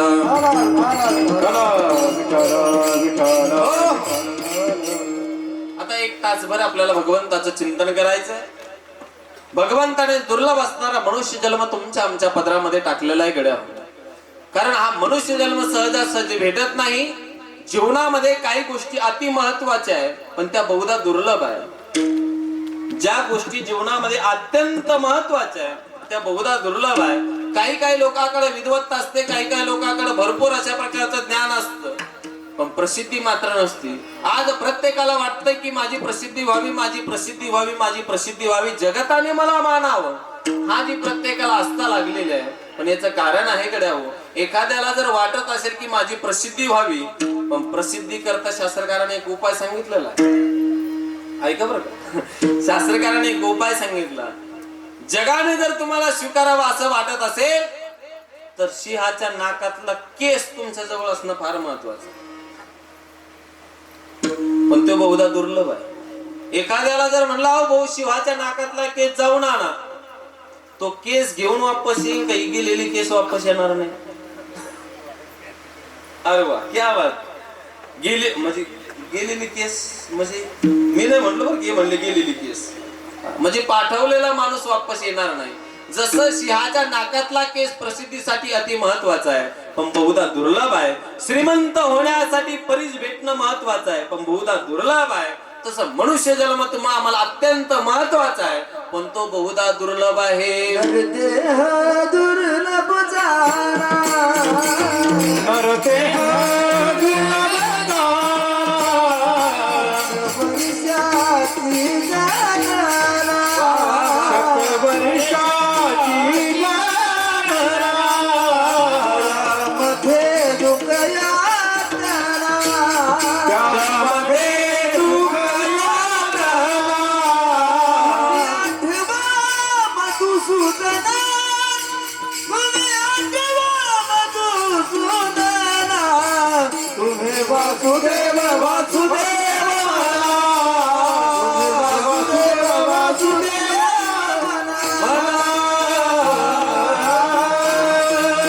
नरदेह दुर्लभ जाणं शतवर्षाची गणना त्यामध्ये दुःख यातना तुम्ही आठवा मधुसूदना. ज्ञानोबा सांगतात, नाथराय सांगतात तुम्ही वासुदेव वासुदेव म्हणा. नरदेह दुर्लभ आहे पण ऐका, भगवंताने हा दुर्लभ असणारा मनुष्य जन्म तुम्हा आम्हाला दिला. पावला हा देह काकताली नाही, न घडे उपाय घडू आले. म्हणजे एखादा आंधळा टाळी वाजवत असावा पण पंचक्रोशीतल्या सरपंचाने बातमी दिलेली आहे की ज्याला कोणाला कावळा सापडन त्यांनी मला जर कावळा धरून दिला तर 5 गाव त्याला मी बक्षीस देईल. आता अख्खे लोक कोणाच्या मागे लागले? कोणाच्या? अख्खे लोक कोणाच्या मागे लागले? अख्खे लोक कोणाच्या मागे लागले? मी कावळ्याबद्दल बोलतो, तुम्ही काही पक्षवाल्याला नका लुटू बरं की.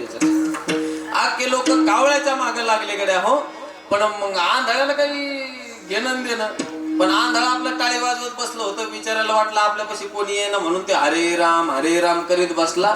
पण योगायोगानं असं आहे महाराज, कावळा माणस ज्याला डोळे त्याला नाही भेटला पण ज्याला डोळे नाही त्याच्या टाळीमध्ये कावळा सापडला. मग त्या आंधळ्याजवळ एक जण आमच्या सारखा 150 आणा गेला. त्यांना सांगितलं आंधळ्या तुला काय करायचं म्हणे या कावळ्याचं? तो कावळा मला दी, त्याला सुंदर असणारे पेरू मी खाऊ घालील, त्याला सुंदर असणारे जांभूळ मी खाऊ घालील, त्याला डाळिंब खाऊ घालील, सुंदर अशा प्रकारची व्यवस्था त्याची मी करेल. तुझ्याकडून हे होणार नाही, तू मला देऊन टाक. पण त्यानं सांगितलं आपल्या राजानं पैन लावलेली काय, एक कावळा सापडला तर 5 गाव बक्षीस. त्यानं सांगितलं तुला मी देणार नाही. म्हणून महाराज त्यानं तो पहिला कावळा त्याला काही दिला नाही पण स्वतः जवळ ठेवला. पण माणसाची अपेक्षा असते कशी, एक लग्न झालं की माणसाची कशी अपेक्षा राहते, आणखीन भेटावं. बरोबर आहे की नाही? माणसाची अपेक्षा. आता हे बघा, चालता चालता जर एखाद्याला 5 रुपये रस्त्याने सापडले, माणूस ते 5 गुपचूप खिशात घालतो आणि पुन्हा चालत नाही. तुमची शपथ, माणूस पहिल्या 5 वर समाधान होत नाही, दुसऱ्या 5 ची अपेक्षा करतो. म्हणून त्या आंधळ्याने पहिला कावळा घेतला, काकेत ठेवला आणि दुसऱ्या कावळ्या करता हात वर केले. मला सांगा पहिला येईन का दुसरा सापडन? पहिला देईन. याला म्हणतात हैव गेलं आणि दैव गेलं. तसं पावला हा देह काकताली न्याय, न घडे उपाय. न घडणारा मनुष्य जन्म तुम्हा आम्हाला प्राप्त झाला पण या देहामध्ये भगवंताने तुम्हा आम्हाला 100 वर्षाचं आयुष्य दिले दादा हो. 100 वर्षाच्या आयुष्यामध्ये काय काय करावं, काय काय करू नये याचं प्रत्येकाला स्वातंत्र्य आहे. पण ज्ञानोबा तुकोबा सांगतात गड्या हो, जीवनाचं आद्य कर्तव्य आहे. ज्या भगवंताने सुंदर असणारे हात दिले, सुंदर असणारे पाय दिले, सुंदर असणारे डोळे दिले, सुंदर असणारे नाक दिलं, कान दिले, दात दिले, जीभ दिली, विचार करण्याकरता डोकं दिलं, डोक्यामध्ये मेंदू दिला. नंतर भलं मोठं डोकं आणि त्याच्यात मेंदूचा पत्ताच नाही, काही कामाचं आहे का? त्याच्यापेक्षा बटाटे बरे ना, आहे की नाही? अहो ज्याला पाय नाही त्याला पायाची किंमत विचार. तुम्ही आले ना, मला कुर्मदासांची आठवण आली महाराज. एकदा टाळी वाजवा पीटी मास्तर का. सुंदर भगवंताने सुंदर शरीर तुम्हा आम्हाला दिलंय, सुंदर हात दिले. ऐका गड्या हो, एक अमेरिकेच्या शास्त्रज्ञ, त्या शास्त्रज्ञाने विचार केलाय की या देहाची किंमत किती आहे. त्यांनी या देहाची किंमत सांगितलेली सरासरी 400 कोटी 56,52,000 अंदाजे. आयफोन सुद्धा हँग होईल हिशोब लावता लावता. एवढी सरासरी किंमत आहे देहाची. माझा तुम्हाला साधा प्रश्न आहे, प्रश्नाचं लवकर उत्तर द्या, वेळ आपल्याकडे कमी आहे. भगवंताने आपल्याला एकूण दात किती दिले हो? 32 बरोबर. आता ऐका, एक जर दात पडला तर एका दाताला खर्च किती येतो? सरासरी 10,000 5,000 बरोबर. 10,000 किंवा 5,000 आपण अंदाज धरूया. मग 32 दातातला एक दात जर पडला तर 5,000 रुपये सरासरी आपल्याला खर्च येतो. आता पुन्हा ऐका, त्या भगवंताने आपल्याला एकूण दात किती दिले? किती? 32. पहिले दुधी पडलेले माय बापान धरायचे का? ते 32 आणि हे 32 किती झाले? 64. किती? हा निश्चित 64 झाले. 64 गुणिले 5,000 किती झाले अविनाश महाराज? 1,00,000 3,00,000. हा मग तुम्ही 64 चे सांगितले. 3,20,000 म्हणजे 32 चे, एका 32 चे 1,60,000 रुपये झाले. आणि 2 32 चे किती झाले? 3,20,000 रुपये जर दाताची किंमत आहे. सोन्या चांदीचे बसवचे वेगळे, ही जर दाताची किंमत आहे. माझ्या माता मावल्याकडे येऊ का? भगवंताने सुंदर असणाऱ्या भवया आपल्याला दिल्या, पण तुम्ही विनाकारण त्या कापीत्या. किती मेंटेनन्स महिन्याला तसं? बरं तुम्ही भवया कहूनच कापीता बरं? त्याच्यावर काय मोगळ बसत का काय? आणि तुम्ही कोण असता? यांचं काय साध आहे का? आता यांचे काळ्याचे पांढरे झाले, पण पांढऱ्याला सुद्धा रंग येते. खर्च आहे का नाही? पण देवाने रेडीमेड आपल्याला काळे दिले दादा हो. अरे 15 दिवस जर केस काळे करायचे असेल तर त्याला 100 रुपये मेंटेनन्स आहे महिन्याला. पण त्या देवाने आपल्याला जन्मताच काळे केस दिले. किती उपकार आहे त्या देवाचे आपल्यावरती. 100 वर्षाचं आयुष्य दिलं. ऐका, एक त्या ठिकाणी पुण्यामध्ये पुरुषोत्तमजी महाराज पाटील दादा नेहमी सांगत राहतात, एक म्हातारा वयस्कर बाबा मरणासन्न अवस्थेत आहे, पण दवाखान्यामध्ये ऍडमिट केलंय. 4-5 दिवस दवाखान्यात ऍडमिट राहिले आणि डॉक्टरना सांगितलं आता यांना घरी घेऊन जा. आणि बिल काढलं महाराज 20 लाख रुपये. आणि ते बिल त्या पोराने बाबाला दाखवलं, वडिलाला. त्याने सांगितलं बाबा 20 लाख रुपये बिल आपलं 4 दिवसामध्ये झालेलं आहे. त्या म्हाताऱ्याच्या डोळ्यामध्ये टचकन पाणी आलं आणि ते म्हातारं म्हणत होतं, अरे बाळ कुठे आहे डॉक्टर? ते डॉक्टर साहेब आले आणि डॉक्टर साहेबांना बघितलं की म्हातारं रडतंय का? 20 लाख रुपये बिल 4 दिवसाचं मी काढलंय म्हणून डॉक्टर परमार्थिक होता बिचारा. त्याने विचारलं बाबा सुंदर गळ्यामध्ये माळ आहे का? गंधाला कपाळाला सुंदर गंध आहे, गोपीचंदन लावलेलं आहे, का रडताय बाबा तुम्ही? रडू नका, माझी तुम्हाला विनंती आहे. तुम्हाला जर 20 लाख रुपये भरण्याकरता जड होत असेल तर 5 लाख रुपये मी तुम्हाला सोडून देतो, पण 15 लाख रुपये मात्र तुम्हाला भरावेच लागतील. 5 लाख रुपये मी तुम्हाला फ्री मध्ये सोडतोय. त्या म्हाताऱ्याने सांगितलं अरे बाबा मला काय कमी समजतोस का? अरे सुद्धा पुण्यामध्ये माझे 5-6 एकर वावर आहे. रांजणगाव MIDC मध्ये, कोरेगाव सारख्या सिटी मध्ये माझे सुंदर अशा प्रकारचे गाळे बंगले आहेत, माडी आहे, सगळं ऐश्वर्य आहे. 2 मिनिटामध्ये तुम्ही 20 न 1 कोटी जरी हे केलं असतं, बिल काढलं असतं तर 1 कोटी तुम्हाला 2 मिनिटाच्या आत मी पे केले असते. मी तुमच्या बिलाकरता रडत नाही. त्या देवानं मला 100 वर्षाचं आयुष्य दिलंय, पण त्या देवानं आतापर्यंत माझ्याकडून 1 रुपयाचं सुद्धा मेंटेनन्स घेतलं नाही. किती उपकार आहे कडे होत्या देवाचे उपकार. मग त्या देवाने एवढं आयुष्य आम्हाला दिलंय. 10 वर्ष 20 वर्ष 30 वर्ष तारुण्यपणात निघून जातात, पण परमार्थ करण्याकरता आपल्याकडे कधीच वेळ शिल्लक राहत नाही. एक अभंग आहे, रामदास स्वामी आमचे देवगिरी प्रांतातले रामदास स्वामी एक अभंग सांगतात की भगवंताने 100 वर्षाचं आयुष्य दिलंय, पण माणूस या 100 वर्षाच्या आयुष्यामध्ये सावध हा संसाराच्या बाबतीत आहे आणि परमार्थाच्या बाबतीत माणूस हा बेसावध आहे. म्हणून जीवनामध्ये माणसाने नेहमी सावध राहिलं पाहिजे. अरे साधं बालवाडीत जरी आपण गेलो तर बालवाडीमध्ये सुद्धा गुरुजी आपल्याला, मॅडम आपल्याला ती शिकत असतात की बैठे बैठे सावधान, म्हणजे पहिला शब्द आहे. दुसरा शब्द आहे पहिलीला गेला तर मग प्रेड सावधान, प्रेड विश्राम, सावधानच असतं. आणि त्यानंतर ज्या वेळेला माणसाचा जीवनाचा टर्निंग पॉइंट येतो त्यावेळेला सुद्धा देव बाप्पा आपल्याला 4000 लोक सांगत राहतात आणि मोठ्याने सांगतात सावधान. हा शब्द ऐकलेला आहे का? शब्द ऐकलेला आहे का? बाबा शब्द ऐकलेला आहे का डोक्यावर पडलेला आहे शब्द अक्षिताच्या रूपात? तुमच्या पडला ना आता, कळण तुम्हाला झटका. महाराज अक्षिताच्या रूपात हा सगळ्याच्या डोक्यावर पडलेला आहे. पण माणूस त्यावेळेला सावध राहतो का बेसावध राहतो? बेसावध राहतो. पण संत महात्मे मात्र तुम्हा आम्हाला नेहमी सावध करतात. सावध झालो, सावध झालो, सावध झालो, सावध झालो,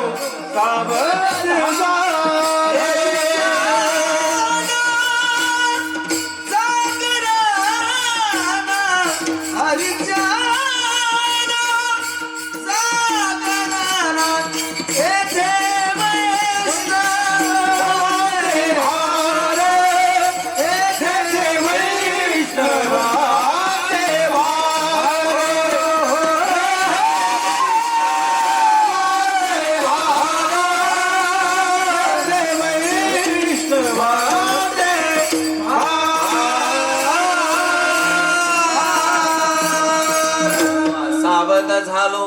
सावध झालो हरीच्या आलो जागरणा. तुकोबराय सांगतात आम्ही सावध झालो आणि परमार्थाला मात्र जवळ केलंय आणि संसाराला मात्र दूर केलंय. हरीच्या आलो जागरणा. जागरण म्हणजे गोंधळ नाही. एकनाथ बाबा तुम्ही जागरणाला या, जेजुरीच्या खंडेराया जागरणाला या.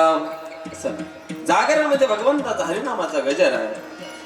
पण माणूस मात्र संसाराला जवळ करतोय आणि परमार्थाला मात्र दूर ठेवतोय. ऐका, 100 वर्षातून आपलं आयुष्य कसे निघून जातं हे मात्र माणसाला कळत नाही आणि शेवट मात्र माणसाला पश्चाताप येतोय की अरे मी परमार्थ करता वेळ दिला नाही, संसारात राब कष्ट केले, हाडाचं काढ रक्ताचा पाणी रात्रीचा दिवस हे सगळं केलंय. 100 वर्ष मात्र निघून गेलंय, कधी कळालं नाही. म्हणून माणसाने जीवनावर सावध असलं पाहिजे. ऐका, सावध सावधान वाचे वदा नारायण. सावध सावधान वाचे वदा नारायण. 10 वर्ष बालपण 20 वर्ष तारुण्य. 10 वर्ष बालपण 20 वर्ष तारुण्य. अंगी भरला मदन मग तो कैसा सावधान. सावध सावधान वाचे वदा नारायण. सावध सावधान वाचे वदा नारायण. 30 वर्ष होती 30 वर्ष होती. दारा पुत्र मागे फिरते प्रपंच लागे पाठे.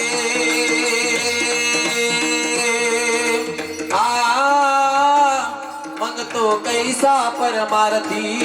सावध सावधान वाचे वदा नारायण. सावध सावधान वाचे वदा नारायण. 40 वर्ष होती. ऐका गड्या हो, तसं जीवन आपलं निघून जातंय, काही कळत नाही. 20 वर्ष 10 वर्ष तरुणपणात निघून जातात. 30 वर्ष लग्न लेकरं बाळ होण्यात निघून जातात. 45व्या वर्षी काय होतं ऐका. 40 वर्ष होती. 40 वर्ष होती. डोळा 40 आली. डोळा 40 आली डोळ्यास बुरळ पडले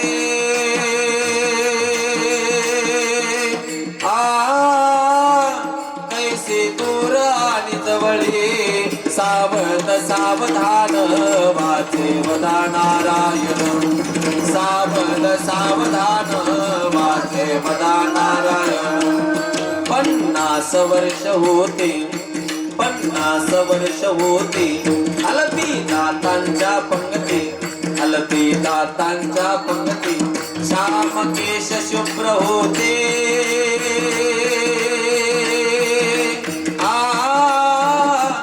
त्याचे हस पिकारती सावध सावधान वाचे वदा नारायण सावध सावधान वाचे वदा नारायण 60 वर्ष होती ऐका बर का 50 वर्ष झाले की दात गळतात 40 वर्ष झाले की डोळ्याला ऐनक लागतो चष्मा लागतो 60 वर्ष होती साठीची बुद्धी नाटी साठीची बुद्धी नाटी पानवी न मचली जैसे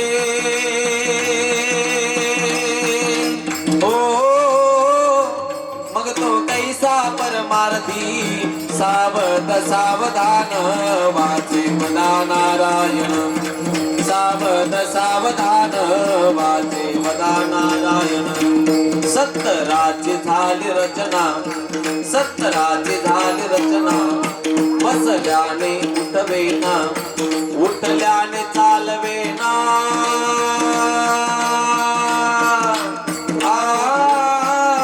मग तो झाला दैन्यवान सावध सावधान वाचे वदा नारायण सावध सावधान वाचे वदा नारायण उठू नका काय झालं नाही उठू नका मग वर्ष होती 90 मग वर्ष होती 90 बोलवेना एक शब्द श्री पुत्र म्हणे प्रसिद्ध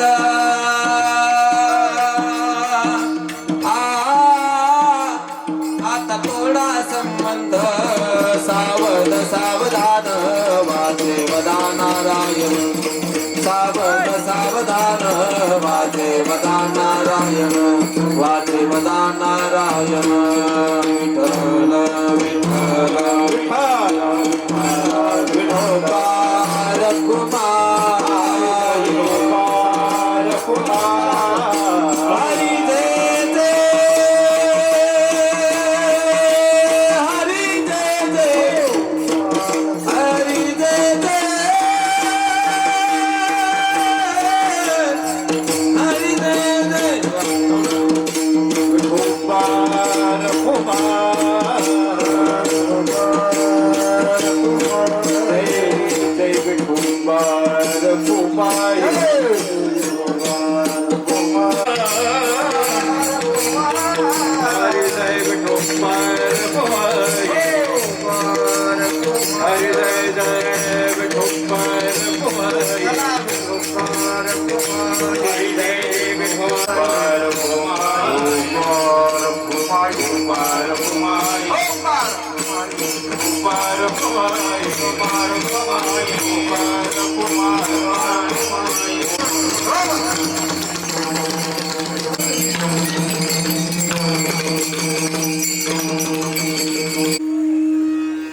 माणसानं जीवनात निघून जातात कळत नाही 20 वर्ष कधी निघून जातात कळत नाही 50 60 70 वर्ष कधी निघून जातात कळत नाही पण 60व्या वर्षी माणसाची साठीची बुद्धी नाटी होते पण त्यावेळेला माणसाला असं वाटतंय की आता 1 एकर वावर घ्यावा एक तर 25 ते 40 एवढ्या वर्षामध्ये काय करायचं 1 शतक गेला आला पैसा वाया गेला रामदास स्वामी म्हणे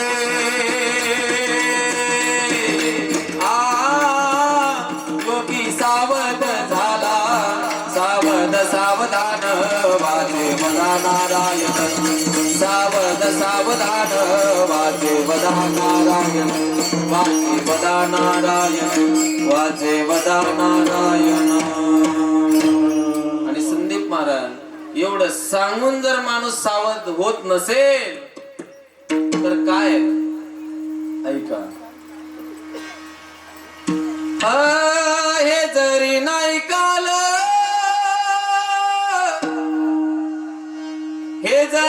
नाही काल तरी दुसरा येईल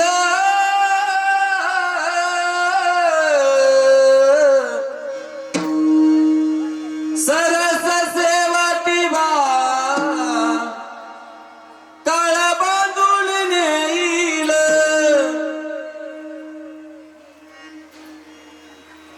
असं माणसानं सावध राहिलं पाहिजे. बरोबर ना? जमतंय ना? बस झालं आता. हे सावधाचं लक्ष नाही महाराज. आणि महाराज जाहिरात टीव्हीची जाहिरात कधी लागते माहिती का तुम्हाला? कधी? इम्पॉर्टंट वेळेला. आता तुम्हाला पुढचं ऐकायचं कसं झालं? इच्छा झाली ऐका. तसंच आहे महाराज. नाथ महाराज सावध करतात आपल्याला, पण ऐन वेळेला मात्र तुम्ही आम्ही सावध होत नाही. हे जरी नाही काल तरी दुसरा येईल. हे जरी नाही काल, हे जरी नाही काल तरी दुसरा येईल. हे जरी नाही काल, हे जरी नाही काल तरी दुसरा येईल. हे जरी नाही काल,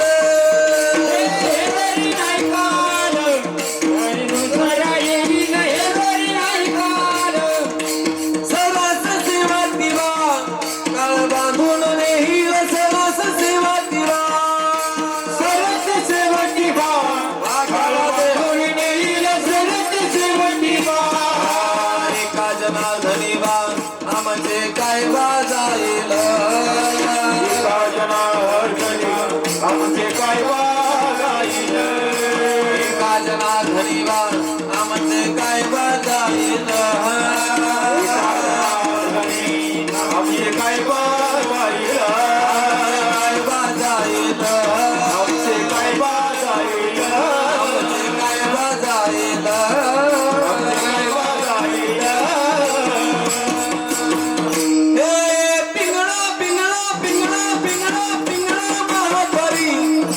बोली तले का पिंगळा महाद्वारी. पिंगळा महाद्वारी. बोला बोली तले का पिंगळा महाद्वारी. पिंगळा महाद्वारी. बोले बोलत देखा पिंगळा महाद्वारी. पिंगळा महाद्वारी. बोली बोलत देखा पिंगळा महाद्वारी. वरल्या आळीला तुम्ही सावध रहा. तुम्ही सावध रहा. सावध रहा. पाटील बोवाला तुम्ही सावध रहा. सावध रहा. तुम्ही सावध रहा. चिठ्ठी येईल बा. चिठ्ठी येईल बा. मग कळेल ठावे. पिंगळा पिंगळा पिंगळा पिंगळा पिंगळा महाद्वारी. बोल बोली तले का पिंगळा महाद्वारी. पिंगळा महाद्वारी. बोले बोलत देखा पिंगळा महाद्वारी. पिंगळा महाद्वारी. बोले बोलत देखा पिंगळा महाद्वारी. पिंगळा महाद्वारी. बोले बोलत देखा पिंगळा महाद्वारी. पिंगा ग बाई पिंगा ग. पिंगा ग बाई पिंगा. पिंगा ग बाई पिंगा ग. पिंगा ग बाई पिंगा. पिंगा ग बाई पिंगा ग. पिंगा ग बाई पिंगा. पिंगा ग बाई पिंगा ग. पिंगा ग बाई पिंगा. अवघा अवघा अवघा धांगड धिंगागे. अवघा धांगड धिंगागे. अवघा धांगड धिंगागे. अवघा धांगड धिंगागे. अवघा धांगड धिंगा ग. अवघा धांगड धिंगा ग. अवघा धांगड धिंगा ग. अवघा धांगड धिंगा ग. पिंगळा महाद्वारी. बोल बोल देखा पिंगळा महाद्वारी. पिंगळा महाद्वारी. बोल बोलत देखा पिंगळा महाद्वारी. पिंगळा महाद्वारी. बोल बोलत देखा पिंगळा महाद्वारी. पिंगळा महाद्वारी. बोल बोलत देखा पिंगळा महाद्वारी.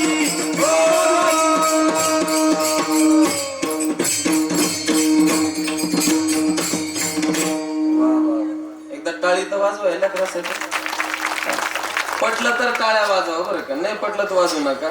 पण हे तुम्हाला आवडणारच आहे, कारण हे छोटी छोटी मुलं आता सकाळपासून काही खाल्लेलं नाही, काही नाही, पण तरी सुद्धा नाचतायत. आम्ही सर्वजण गातो आहे. पण टाळी वक्त्याने मागून घेऊ नये.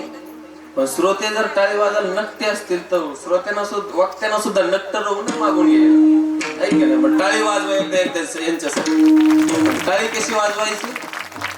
टाळी अशी वाजली पाहिजे, अरे जशी माझ्या छत्रपती शिवाजी राजाने या हिंदवी स्वराज्यावरती, या हिंदवी स्वराज्यावरती अफजल खानाचा नाव राक्षस या ठिकाणी चाल करून आलेला होता.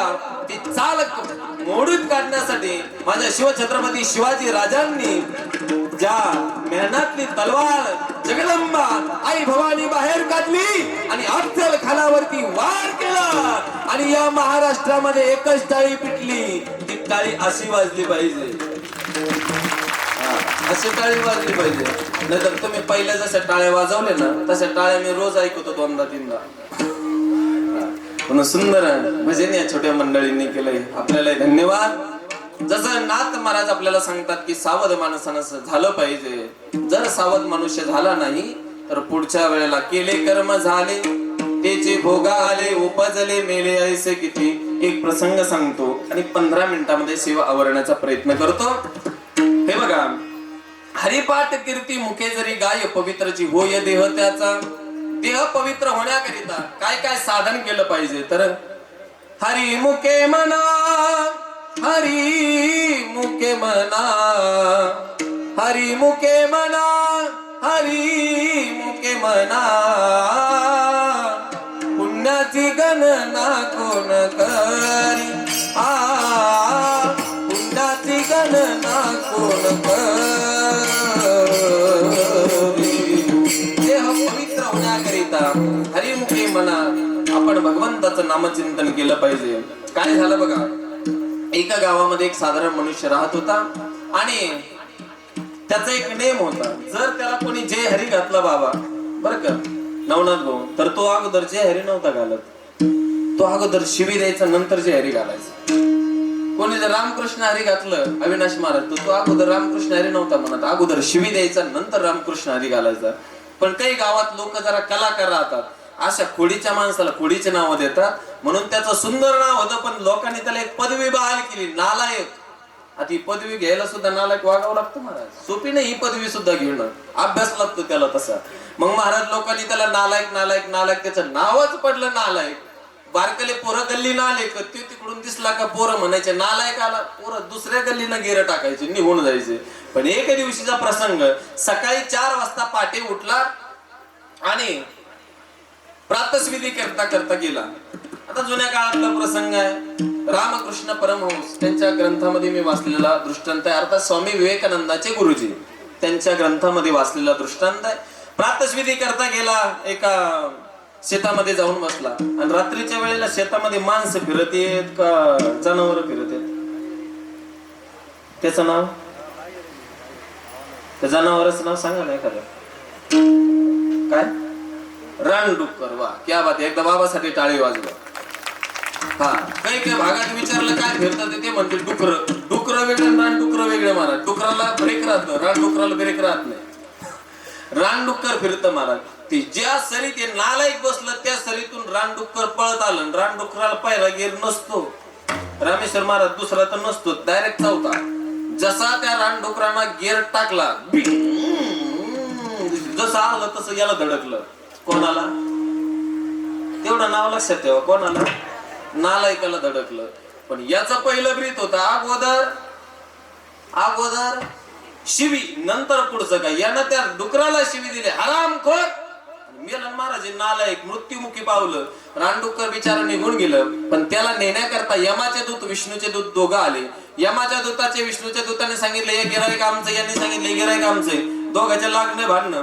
यमाच्या दूताने सांगितलं हे आमचं गिरायक आहे, जीवनभर कधी यांना पुण्यकर्म केलं नाही आणि अंतकाळाचं आम्हाला काही सांगू आणि ते आमच्या दिनेश बुकात चालत नाही. पण विष्णूचे दूत जोग महाराज संस्थे शिकलेले होते, थोडं व्याकरण त्यांना येत असावं, ऐक नाही. मग त्यांनी सांगितले बघा, अंतकाळी ज्याच्या नामाने मुका तुका म्हणे सुका पार नाही. अंतकाळाच्या वेळेला रामप्रभूचं नाव घेतलेलं आहे. त्यांनी सांगितलं अरे यांना शिवी दिली, काय राम नाम घेतलंय? त्यांनी सांगितलंय बघ यांना काय शब्द उच्चारला, राम खोर पटतंय? ह अधिक र अधिक अ अधिक म राम बर का. पण आयादी आदेश स्वर संधीचा नियम असा आहे की र स्वराच्या समोर किंवा स्वर स्वराच्या समोर जर व्यंजन स्वर आला तर व्यंजन स्वर लोप पावतो, आहे की नाही. मग ह च्या पुढं कोणता स्वर आहे? र च्या समोर ह स्वर आला, व्यंजन स्वर आला, मग जिथं र आला तिथं ह च काही राहिलं काम नाही. मग जिथं आला राम तिथं यमाच्या दूताचं काय राहिलं रे काम. पण एक रटलोट लोक कोणाचं ऐकत नसतात. दोघांचे लागले भांडणं. अविनाश महाराज सारखा सज्जन माणूस तिथे गेला, तंगडेवर करू तिथे गेला आणि महाराज वरती गेले. त्याने झाला भांडणात काही मजा नसते गड्या हो. अरे 100 वर्षाचा आयुष्य गोड राहिलं पाहिजे, सुंदर प्रेमानं राहिलं पाहिजे माणसानं. आज भांडण करणं करू नका. हे रामनाम ज्याचं आहे किंवा हे रामनाम जे घेतो त्याच्याकडे जा. मग कोण कुठं निघाला आमोरच्या भजन करी महादेव रामपूजी सदाशिव. राम भगवान भोले बाबाकडं. भगवान भोले बाबाचं भजन चालू होतं. श्रीराम जय राम जय जय राम, श्रीराम जय राम जय जय राम, श्रीराम जय राम जय जय राम, श्रीराम जय राम जय जय राम, श्रीराम जय राम जय जय राम, रघुपति राघव राजा राम, श्रीराम जय राम जय जय राम, रघुपति राघव राजा राम, श्रीराम जय राम जय जय राम, श्रीराम जय राम जय जय राम. भजन सुंदर चालू होतं. तेवढ्यात गेलं यांनी सगळं सांगितलं. हे गिराईक आमचं, हे गिराईक आमचं. राम नामाचं श्रेष्ठत्व काय ते आम्हाला तुम्ही सांगा. त्यांनी सांगितलं तुझ्या नामाचा महिमा मज न कळे मेघ श्यामा, मला मात्र सांगता येणार नाही. पण हे राम नाम ज्याचं आहे त्याच्याकडे आपण जाऊया. मग आता हे निघाले विष्णू भगवंताकडं. आता पहिले जण 3 जण होते. कोण कोण? यमाचे दूत, विष्णूचे दूत आणि नालायक. किती झाले? 3. महादेवानं सांगितलं मी येतो तुमच्या सोबत विष्णू भगवंताच्या दरबारी, तिथं आपण जाऊ. ती 3. आता ऐका, पार्वती माता, नंदी आणि महादेव किती झाले?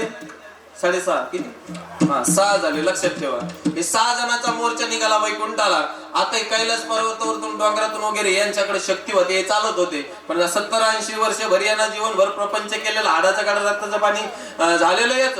पण यांना सांगितलं देवा जिथपर्यंत मला तुम्हाला न्यायचंय तिथपर्यंत मी यायला तयार आहे. पण या डोंगरातून काही माझे गुडघे दम धरीत नाही. तुम्ही मला एक तर पालखी करा आणि घेऊन चला. कोणाला म्हणलं? कोण? नालायक देवाला. किती नामस्मरण केलं होतं यानं? किती नामस्मरण केलं होतं? माळी वडील होत्या का? किती नामस्मरण केलं होतं?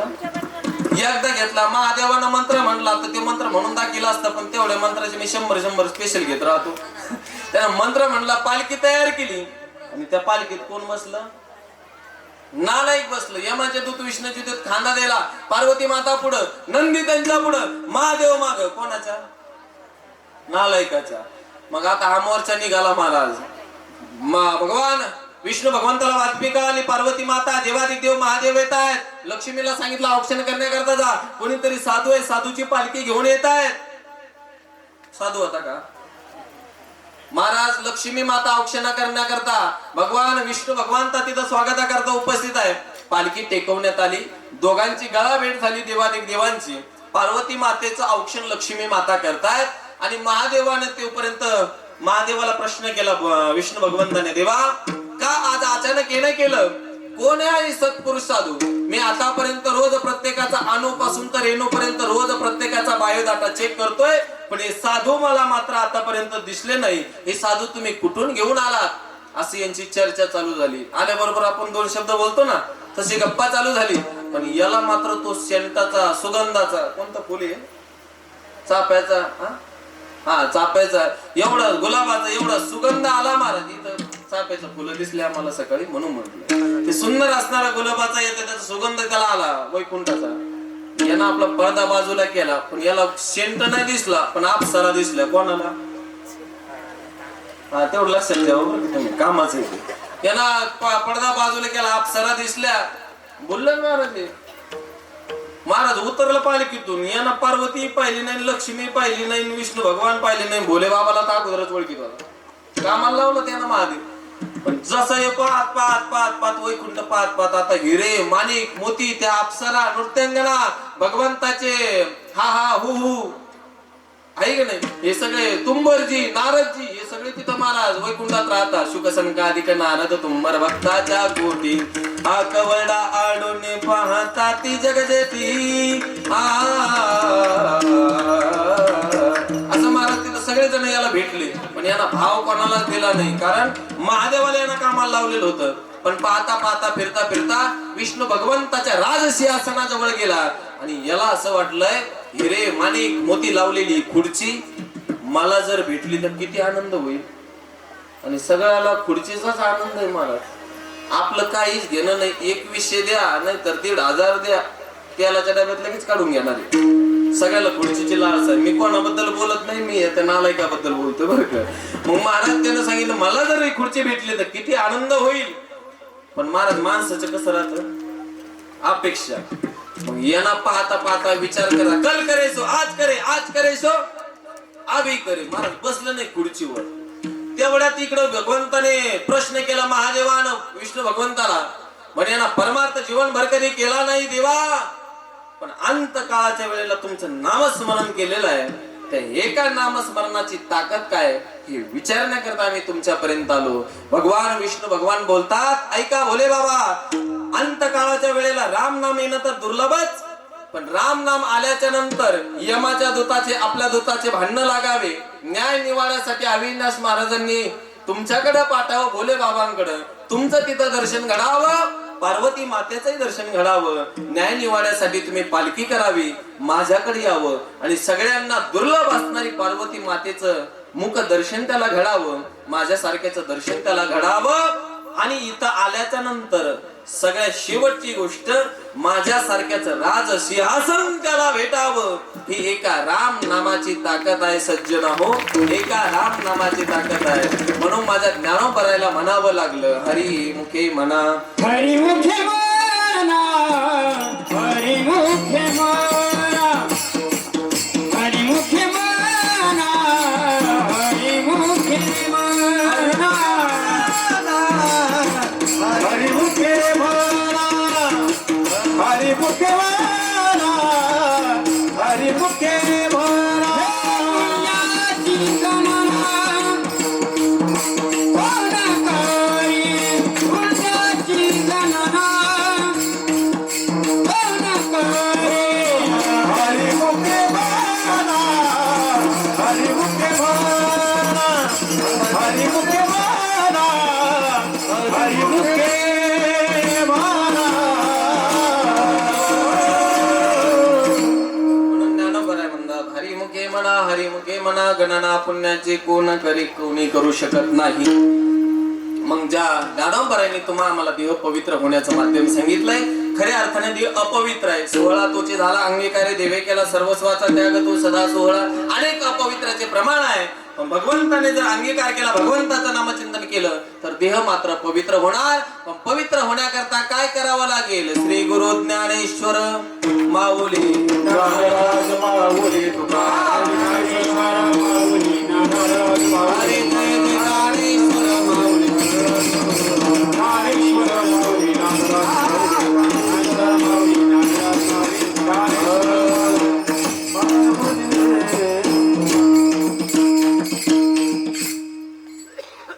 आज एका आईच्या पुण्यस्मरणाच्या निमित्ताने आपण सर्व भाविक भक्तगण, गोत्रमित्र परिवार, आप्तेष्ट मंडळी या ठिकाणी उपस्थित आहेत. कैलासवासी जाईबाई महादेव पाटील फडतरे आजींच्या वर्ष श्राद्धाच्या निमित्ताने उपस्थित आहात. लक्ष्मण दादाने वयाच्या 90 वर्षापर्यंत आपल्या आईची सेवा केलेली आहे. एक वाक्य सांगू, अरे आई जर म्हटली बाळा, अरे कोणाच्या तिथं कार्यक्रम आहे, जर आई जा म्हटली तरच तुझे लक्ष्मण भाऊ घर सोडायचं. मी एक 10-5 मिनिटं त्यांना विचारलं आता फेटा बांधते वेळेस. त्यांनी सांगितलं, म्हणे महाराज आई जर म्हटली की कोणाचं तिथं मंगल कार्य आहे, लग्न आहे किंवा काहीतरी प्रोग्राम आहे, जर आमची आई म्हटली की जा तर मी जात होतो. इतकी निष्ठेने आपल्या आईची सेवा केली गड्या हो. कारण आई वडिलांचे आशीर्वाद ही माणसाला कोणत्या जीवनात आणि कधी प्राप्त होतील आणि कधी ते आशीर्वाद आपल्याला भेटतील हे सांगता येत नसतं गड्या हो. ज्या वेळेला आम्ही आळंदीला शिक्षणाला होतो त्यावेळेला आमच्या आई वडिलांनी आम्हाला टाकलंय. आमच्या आई वडिलांना वाटत नव्हतं की आमच्या लेकराने आमच्या जवळ राहावं, वाटत नव्हतं का? पण आमच्या खेळण्या वागण्याच्या वयामध्ये आमच्या हातामध्ये आमच्या गुरुजींनी, आमच्या आई वडिलांनी आमच्या हातामध्ये दप्तर दिलंय, आमच्या हातामध्ये ग्रंथ दिलाय. श्री संत कैवल्य साम्राज्य चक्रवर्ती माऊली ज्ञानोबांची ज्ञानेश्वरी आमच्या आई वडिलांनी आमच्या गुरुजींनी आमच्या पदरामध्ये दिली गड्या हो. अहो गोट्या खेळाच्या वयामध्ये आम्ही पुस्तकं वाचले का तर आई वडिलांची सेवा, आई वडिलांनी आमच्यावरती दिलेले संस्कार म्हणून लक्ष्मण भाऊंनी आईंची सेवा वयाच्या 90 वर्षापर्यंत त्या ठिकाणी केलेली आहे. आणि मला कळालं की 2 वर्ष 3 वर्षापूर्वी आईंचा तुला सोहळा केला होता, बरोबर. सुंदर कार्यक्रम सागर महाराज बोराटे दादांचं कीर्तन या ठिकाणी आयोजित केलं होतं. आईंची तुला केली आणि खऱ्या अर्थाने लक्ष्मण भाऊला आज असं वाटत असेल 1 वर्ष कसं गेलं आई बिना. त्या दादांना जाऊन विचारलं पाहिजे. अरे जोपर्यंत आई बाप जिवंत आहे तोपर्यंत आई बापाची किंमत आम्हाला कधीच कळत नाही.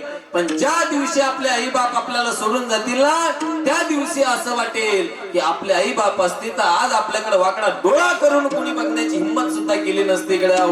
अरे 10 कोटीचा 20 कोटीचा तुम्ही बंगला बांधा पण त्या बंगल्यावरती जर बाज टाकून कोपरी वापरणारा बाप जर समोर बसेल नसेल तर त्या बंगल्याला शोभा नाही. अरे लुगडे वापरणारी, नाटी वापरणारी, हाखाटी टेकत टेकत टेकत चालणारी जर आंधळी आई जरी आपल्या घरात नसेल तर त्या बंगल्याला शोभा नाही रे गड्या हो. त्या बंगल्याला शोभा नाही. आई बाप जिवंत आहे तोपर्यंत कळत नाही पण मेल्यानंतर त्यांची किंमत केल्याशिवाय कळत नाही. म्हणून आई बाप केव्हा कळतात जोपर्यंत आपण आई बाप होत नाही तोपर्यंत आई बापाची किंमत आपल्याला कळत नाही रे गड्या हो. किंमत आपल्याला कळत नाही. म्हणून एक आई आईच्या पुण्यस्मरणाच्या निमित्ताने या ठिकाणी आहे. काय असते आई, काय असते बाप. अरे आई जेवढी जीवनामध्ये महत्वाची आहे त्याच्यापेक्षा दुप्पट बाप आपल्या जीवनामध्ये अत्यंत महत्वाचा आहे. विझला ओ नंदादी कशी जाऊ मी मंदिरी. विझला ओ नंदादी कशी जाऊ मी मंदिरी. सावळी ग माझी आई, सावळे ग माझी आई, सावळे हो माझे बाबा, सावळी ग माझी आई, सावळे हो माझे बाबा. विझला हो नंदानी कशी जाऊ मी मंदिरी. विझला हो नंदानी कशी जाऊ मी मंदिरी. विझला हो नंदानी जाऊ मी मंदिरी. आई नारळाचं पाणी ऐका गड्या नारळाचं पाणी किती पिण्याकरता कोमल असतं पण नारळाचा गाभा दाताने चावा लागतो, बरोबर. नारळाचं पाणी बोचरा असेल दात नसेल तरी सुद्धा गळ्यामध्ये उतरत आहे पण नारळाचा गाभा चावावा लागतो. दात असावे लागतात तेव्हा नारळाचा गाभा चावता येतो. तसाच बाप आम्हाला आई ही कठोर दाखवत असते. ज्या वेळेला लेकरू खेळायला जातो उन्हामध्ये त्यावेळेला आई म्हणत राहते अरे बाळ्या उन्हात खेळू नको बाबा तुला मारील. अरे बाळ्या शाळेतून आल्यानंतर अभ्यास कर नाही तर बाबा तुला मारील. ती आई बाप हा कठोर दाखवत असते पण बाप तेवढा कठोर नसतो रे गड्या हो. आई नारळाचं पाणी, आई नारळाचं पाणी, बाप नारळाचा गाभा. विझला हो नंदादी कशी जाऊ मी मंदिरी. विझला हो नंदादी कशी जाऊ मी मंदिरी. कशी जाऊ मी मंदिरी. हो आई माझी मायेचा सागर दिला तिने जीवनाकार. तळपत्या उन्हात रखरख त्या रानात राहिलीस माझ्यासाठी तू कष्टाच्या घामात. कधी मिळेल मुठभर घास, कधी घडे तिला उपवास. कधी मिळेल मुठभर घास, कधी घडे तिला उपवास. आई माझे मायेचा सागर दिला तिने जीवना आकार. आई जेवढी महत्वाची जीवनामध्ये तेवढाच महत्वाचा बाप आहे.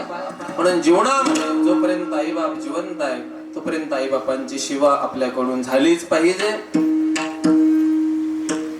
आई किती प्रेम करते ताई का. मला कस तरी होत या बापले काच बघताना, माझा हुंदका दाटतोया गोष्ट बापाचे सांगताना. हरे बाप कष्टाचा काबाडी, उसमळ्यात तोडतो या भाकर पोरांना ठेवून, कांड उसाचे टाकतो या भाकर पोरांना ठेवून, कांड उसाचे टाकतो या. लग्न लेकीच करीन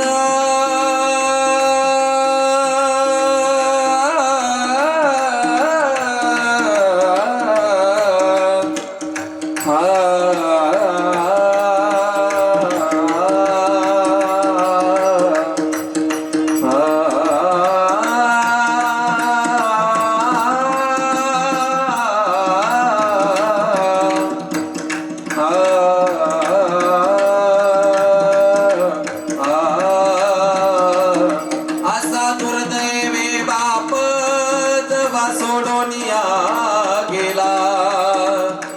असा दुर्दैवी बाप जेव्हा सोडोनिया गेला. सारे सांगतात आईच बोलन बापाच, सारे सांगतात आईच बोलन बापाच, कोणी बोलन बापाच. असे आई बाप जीवनामध्ये अत्यंत महत्वाचे असतात, म्हणून त्या आई बापांची सेवा निश्चित आपण केली पाहिजे. जशी लक्ष्मण दादाने 90 वर्षापर्यंत आईची सेवा केली, खऱ्या अर्थाने त्यांच्या सेवेला आमचा प्रणाम आहे. म्हणून झालेली सेवा एकदा लक्ष्मण भाऊसाठी टाळी आपण सर्वांनी वाजवली पाहिजे. आमच्या गुणीजन महाराज मंडळी करता संदीप महाराज, रामेश्वर महाराज, अविनाश महाराज, आमचे कदम महाराज यांच्या करता जोरदार टाळी झाली पाहिजे. रवी महाराज करता आणि ज्यांनी ही बालगोपाल मंडळी या कीर्तन करता शोभा वाढवली आणि ज्यांच्या माध्यमातून मला इथपर्यंत येता आलं ते नागेश दादा आणि या गडतरी परिवाराचं श्रद्धास्थान आमचे जीवश्री जीवलग मित्र बंधुराज, गुरुतुल्य असणारे रवींद्र महाराज गाडेकर महाराजांच्या संस्थेतील ही सर्व छोटी छोटी बालगोपाल मंडळी एकदा या मुलांकरता जोरदार टाळी वाजवा. झालेली सेवा भगवंताच्या चरणी, माऊलींच्या चरणी समर्पित करून बोलण्याच्या ओघामध्ये एखादा अपशब्द गेला असेल, आपला मुलगा म्हणून मला क्षमा कराल अशी शुद्ध भावना माझ्या अंतःकरणामध्ये आहे. ना तरी बालक बोबडा बोले, का वाकुडा बिचुका पाहुले, ते चोज करुणे माहुले रे घे जेबी. आणि बोलता बोलता थोडासा वेळ झाला, कारण आकारा चालू करायला थोडा टाइम झाला, म्हणून पहिल्यांदा इकडे आलो. वेळ घेतला बरं का, आपल्या सर्वांचं दिलगिरी व्यक्त करू. नाहीतर मी 12च्या पुढे जात नाही, कारण 12 वाजून देत नाही. 12च्या पुढे एक नियम आहे, नियम आहे, म्हणून त्या ठिकाणी एक थोडासा वेळ झाला. सर्वांनी फुलं एकदा पुंडलिक जय घोष होईल आणि आम्ही फुलं उधळली जातो. तुम्ही कृपा सुदन सांगावी विनंती माझी, वैकुंठाची रंग बोलावी, गुढीचा इथं झाला गुप्त कमलधारी विठ्ठल श्री ज्ञानदेव पंढरीनाथ भगवान विठ्ठल जय जय विठ्ठल, जय विठ्ठल जय जय विठ्ठल. बोलिले कुले वेदी वा पुढे उत्तरे महाराज तुम्ही